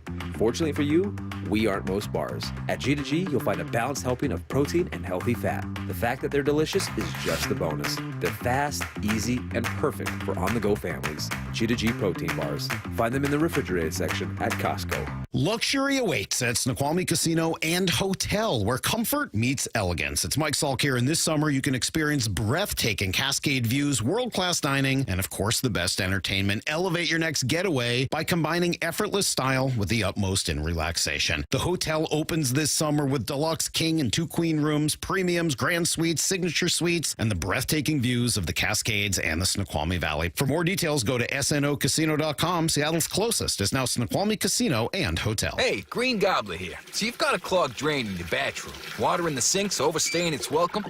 You're spitting today's toothpaste on top of yesterday's toothpaste. You hope that it go away. Yeah, clogs don't just go away. I make them go away. I'm Green Gobbler, the only clog dissolver you need. I'm bleach-free, safe for your pipes, and I work.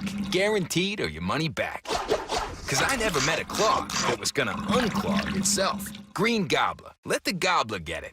Okay, I have to tell you, I was just looking on eBay where I go for all kinds of things I love, and there it was. That hologram trading card.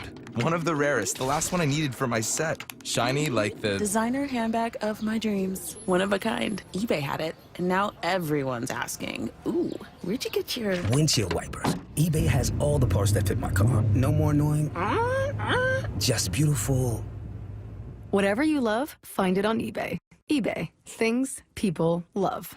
Opening day is just days away, and we want to send you and a friend to experience it like never before. Get front row access to the opening ceremonies, player introductions, the first pitch, and more, all from the field. To enter, just open the Seattle Sports app and hit the Win tab for all the details. You can enter once per day, so the more you enter, the better your chances. This contest runs through March 21st. Seattle Sports, home of the Mariners, and your home for opening day. Play ball!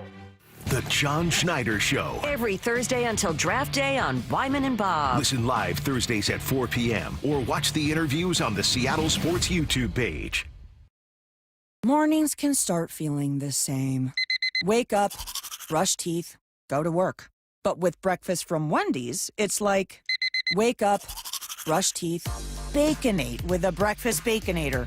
Roll with the sausage breakfast burrito. Buddy it up with a honey buddy. Or get seasoned with seasoned potatoes. And then go to work. Sorry. When you're ready for a fresh wake-up call, gotta be Wendy's. At participating U.S. Wendy's during breakfast hours. Okay, I have to tell you, I was just looking on eBay where I go for all kinds of things I love, and there it was. That hologram trading card. One of the rarest, the last one I needed for my set. Shiny like the designer handbag of my dreams. One of a kind. eBay had it, and now everyone's asking, ooh, where'd you get your windshield wipers? eBay has all the parts that fit my car. No more annoying, just beautiful. Whatever you love, find it on eBay. eBay. Things people love. When you partner with CDW, your people get more out of technology. CDW AI architects deliver Microsoft services to automate tasks and boost productivity, helping sales reps connect with more customers. Remote teams collaborate seamlessly, and small businesses compete at scale. That's amazing. Make amazing happen. Microsoft and CDW. Learn more at cdw.com/modernwork. Did you know your skin is the largest organ of your body? Huh? That's why you should shower with Old Spice Super Hydration Body Wash instead of plain old bar soap. Love your skin by super hydrating it with vitamin B3 and glorious notes of vanilla and shea. Did you know that my super hydrated skin is the second largest organ of my body? The first is my heart. Old Spice. Men have skin too. Old Spice Super Hydration Body Wash. 24/7 renewing moisture. With daily use.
if you guys missed any part of today's show or any day for that matter, especially yesterday was a doozy. So check it out, seattlesports.com. Click on the podcast tab, click on our picture, and you'll find it waiting for you right there. Have a great weekend, everybody. We'll talk to you on Monday right here with Wyman and Bob, Seattle Sports on 710. Breaking news. Just a bit of news surrounding the Seahawks right now. According to Adam Schefter, Cooper Kupp is signing with the Seattle Seahawks. No hard and fast numbers yet. Ian Rappaport speculating he's likely to make $15 million per year or more. And then Adam Schefter saying the Seahawks are giving Cooper Kupp a 3-year deal per source. So Cooper Kupp has come to the Seattle Seahawks. Stay with Seattle Sports for updates and analysis. Read more at seattlesports.com and on the Seattle Sports app. Let's go! This is Seattle Sports. Streaming through the Seattle Sports app. KIRO AM Seattle. KIRO FM HD2 Tacoma. Home of the Seahawks, Mariners, and everything Seattle sports.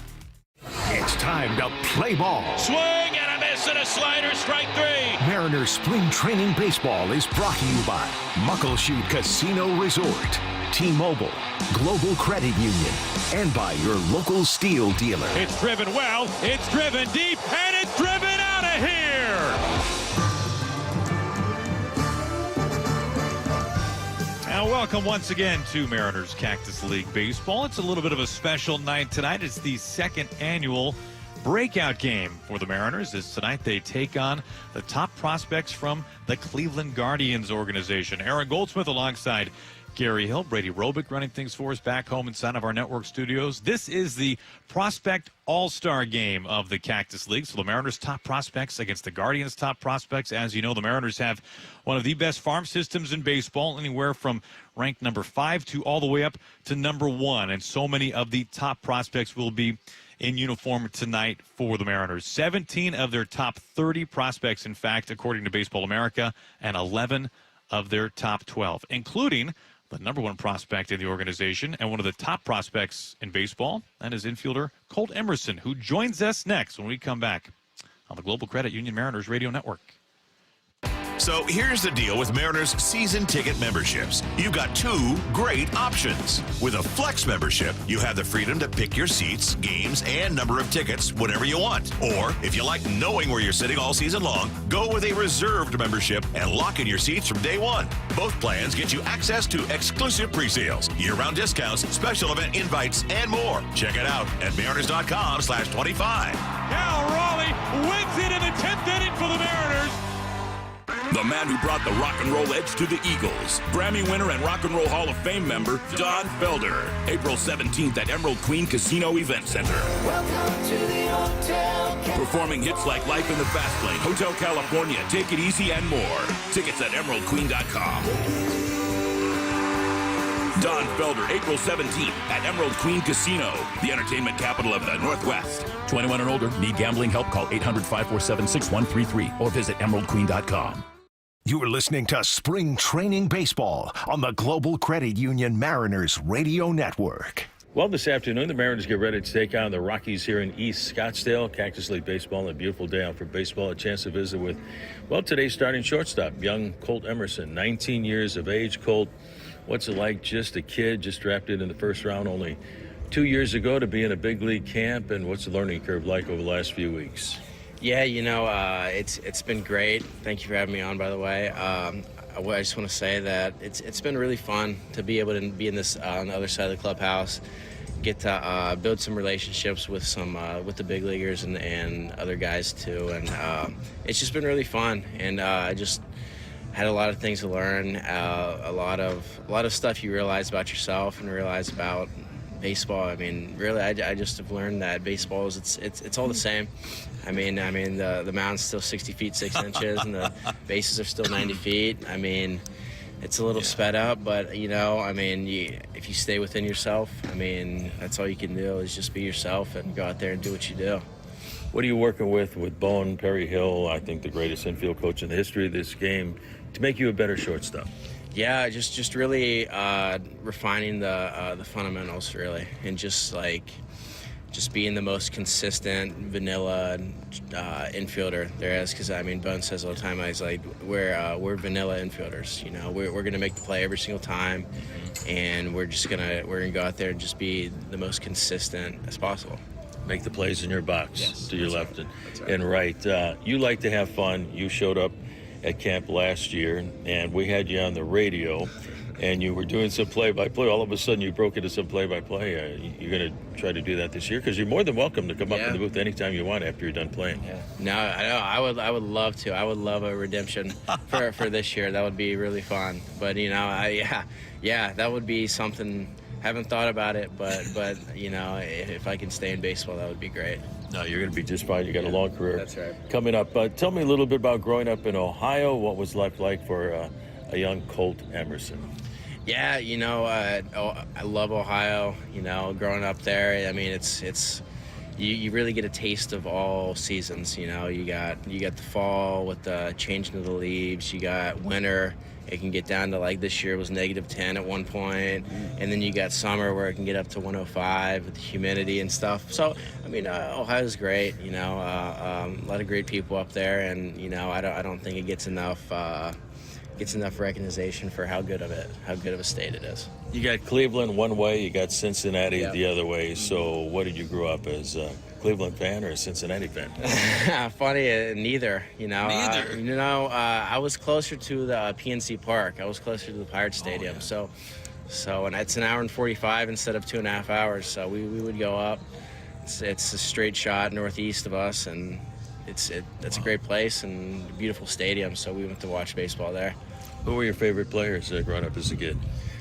You know, I really like Derek Jeter. You know, I mean, just like every other shortstop. But, you know, just the way he played the game, the way he led, the way he won, you know, it's just very intriguing and very, I guess, motivating. Visiting with shortstop Colt Emerson, just 19 years of age. Colt, you have the ability to work with one of the greatest hitters I've ever seen, and Edgar Martinez, and now Kevin Seitzer is here, and Bobby Magianos. What have you learned from Edgar and also Kevin and Bobby? Yeah, you know, we're still talking. I'm still learning, but you know, I'm so thankful for these guys. You know, like I show up and they're ready to talk. They're ready to indulge into the conversations that I want, in conversations, and any questions I have, they'll answer them. So I'm really thankful for them. And as far as working on new stuff, not really. I mean, I'm really just trying to become the most consistent hitter there is, and just go out there and just barrel up line drives, slow line drives wherever I go, just whatever pitches are thrown to me, and just swing at the right pitches. And that's really what they teach, and it's really works for me. Cole, what's it like to be a part of the #1 farm system in baseball, to see all these talented youngsters, including yourself, here at spring training? It's really exciting more than anything. You know, we have a really great farm system coming up. All these guys are just such great guys, and I mean, they're really great players, but even better people. And I'm just thankful to be part of it, really. Well, Colt, it's great to see you in the starting lineup today. We're going to see you in Seattle real soon. Thanks a lot for the visit. Yeah, thank you for having me on. Mariners shortstop Colt Emerson. Mariners and the Rockies here in East Scottsdale. We'll be back and have a look at today's starting lineups right up to this time out. Baseball fans, don't miss a single inning this season while camping in the North Cascades and Yellowstone or on the Oregon coast in an RV from Valley RV Supercenter. RVs can come equipped with everything you need, so you'll never miss a pitch, wherever you are. Plus, RVing offers other great pastimes like hiking, biking, fishing, or just sitting around a campfire reliving another great win. Come see us in Kent or at ValleyRVSupercenter.com, where journeys begin. At Global Credit Union, members benefit, like free checking, because why pay a fee to spend your own money? Early payday, your paycheck up to 3 days early with direct deposit. And member care, with branches near you and a 24/7, 365 U.S.-based call center, where you'll always talk to a real person. Free checking and no monthly maintenance fee only apply to core checking accounts. Other fees may apply. Join us at globalcu.org. Global Credit Union, proud partner of Seattle Mariners Radio. You're listening to Spring Training Baseball on the Global Credit Union Mariners Radio Network. Well, the good news is the tarp is off the field. We were a little worried we might have some kind of delay. Doesn't look like that's the case. It is a little cloudy. It is very windy, and it is not exactly spring training type weather. It says 55 degrees. I would guess it feels maybe closer to 45 out there. I don't know. Not exactly ideal conditions, but the good news is it's dry for the second ever spring breakout game. This year it's the Mariners and the Cleveland Guardian prospects. We will glance at today's Mariners starting lineup. It's a fun one, as you might imagine. Some of the very top prospects for the Mariners are in there. It starts off with second baseman Cole Young. We'll be seeing him in Seattle, you'd have to figure, at some point this year. Feldine Celestine is DHing today, batting second. We normally see him at shortstop, but he gets a DH today. As Colt Emerson, we just heard from him. Colt is at shortstop and batting third. Tyler Locklear made his major league debut last season. He's at first base today and bats cleanup. Lázaro Montes, saw plenty of him in Cactus League games this year. Powerful hitting, left-handed bat. He's in right field for the Mariners tonight. Ben Williamson is at third base. He's a guy that's really garnered a lot of attention, especially this spring training. He's an elite defender, a former second-round draft pick by the Mariners. He's followed by Harry Ford, first-round draft pick. Another guy taken in the first round, one of 3 first-rounders that year, in fact, is Ty Pete. Pete, who has played a little bit at short, a lot of short, actually. Some at third base, and in the outfield, he's in center field tonight for the Mariners. And Jared Sundstrom is in left field, batting ninth.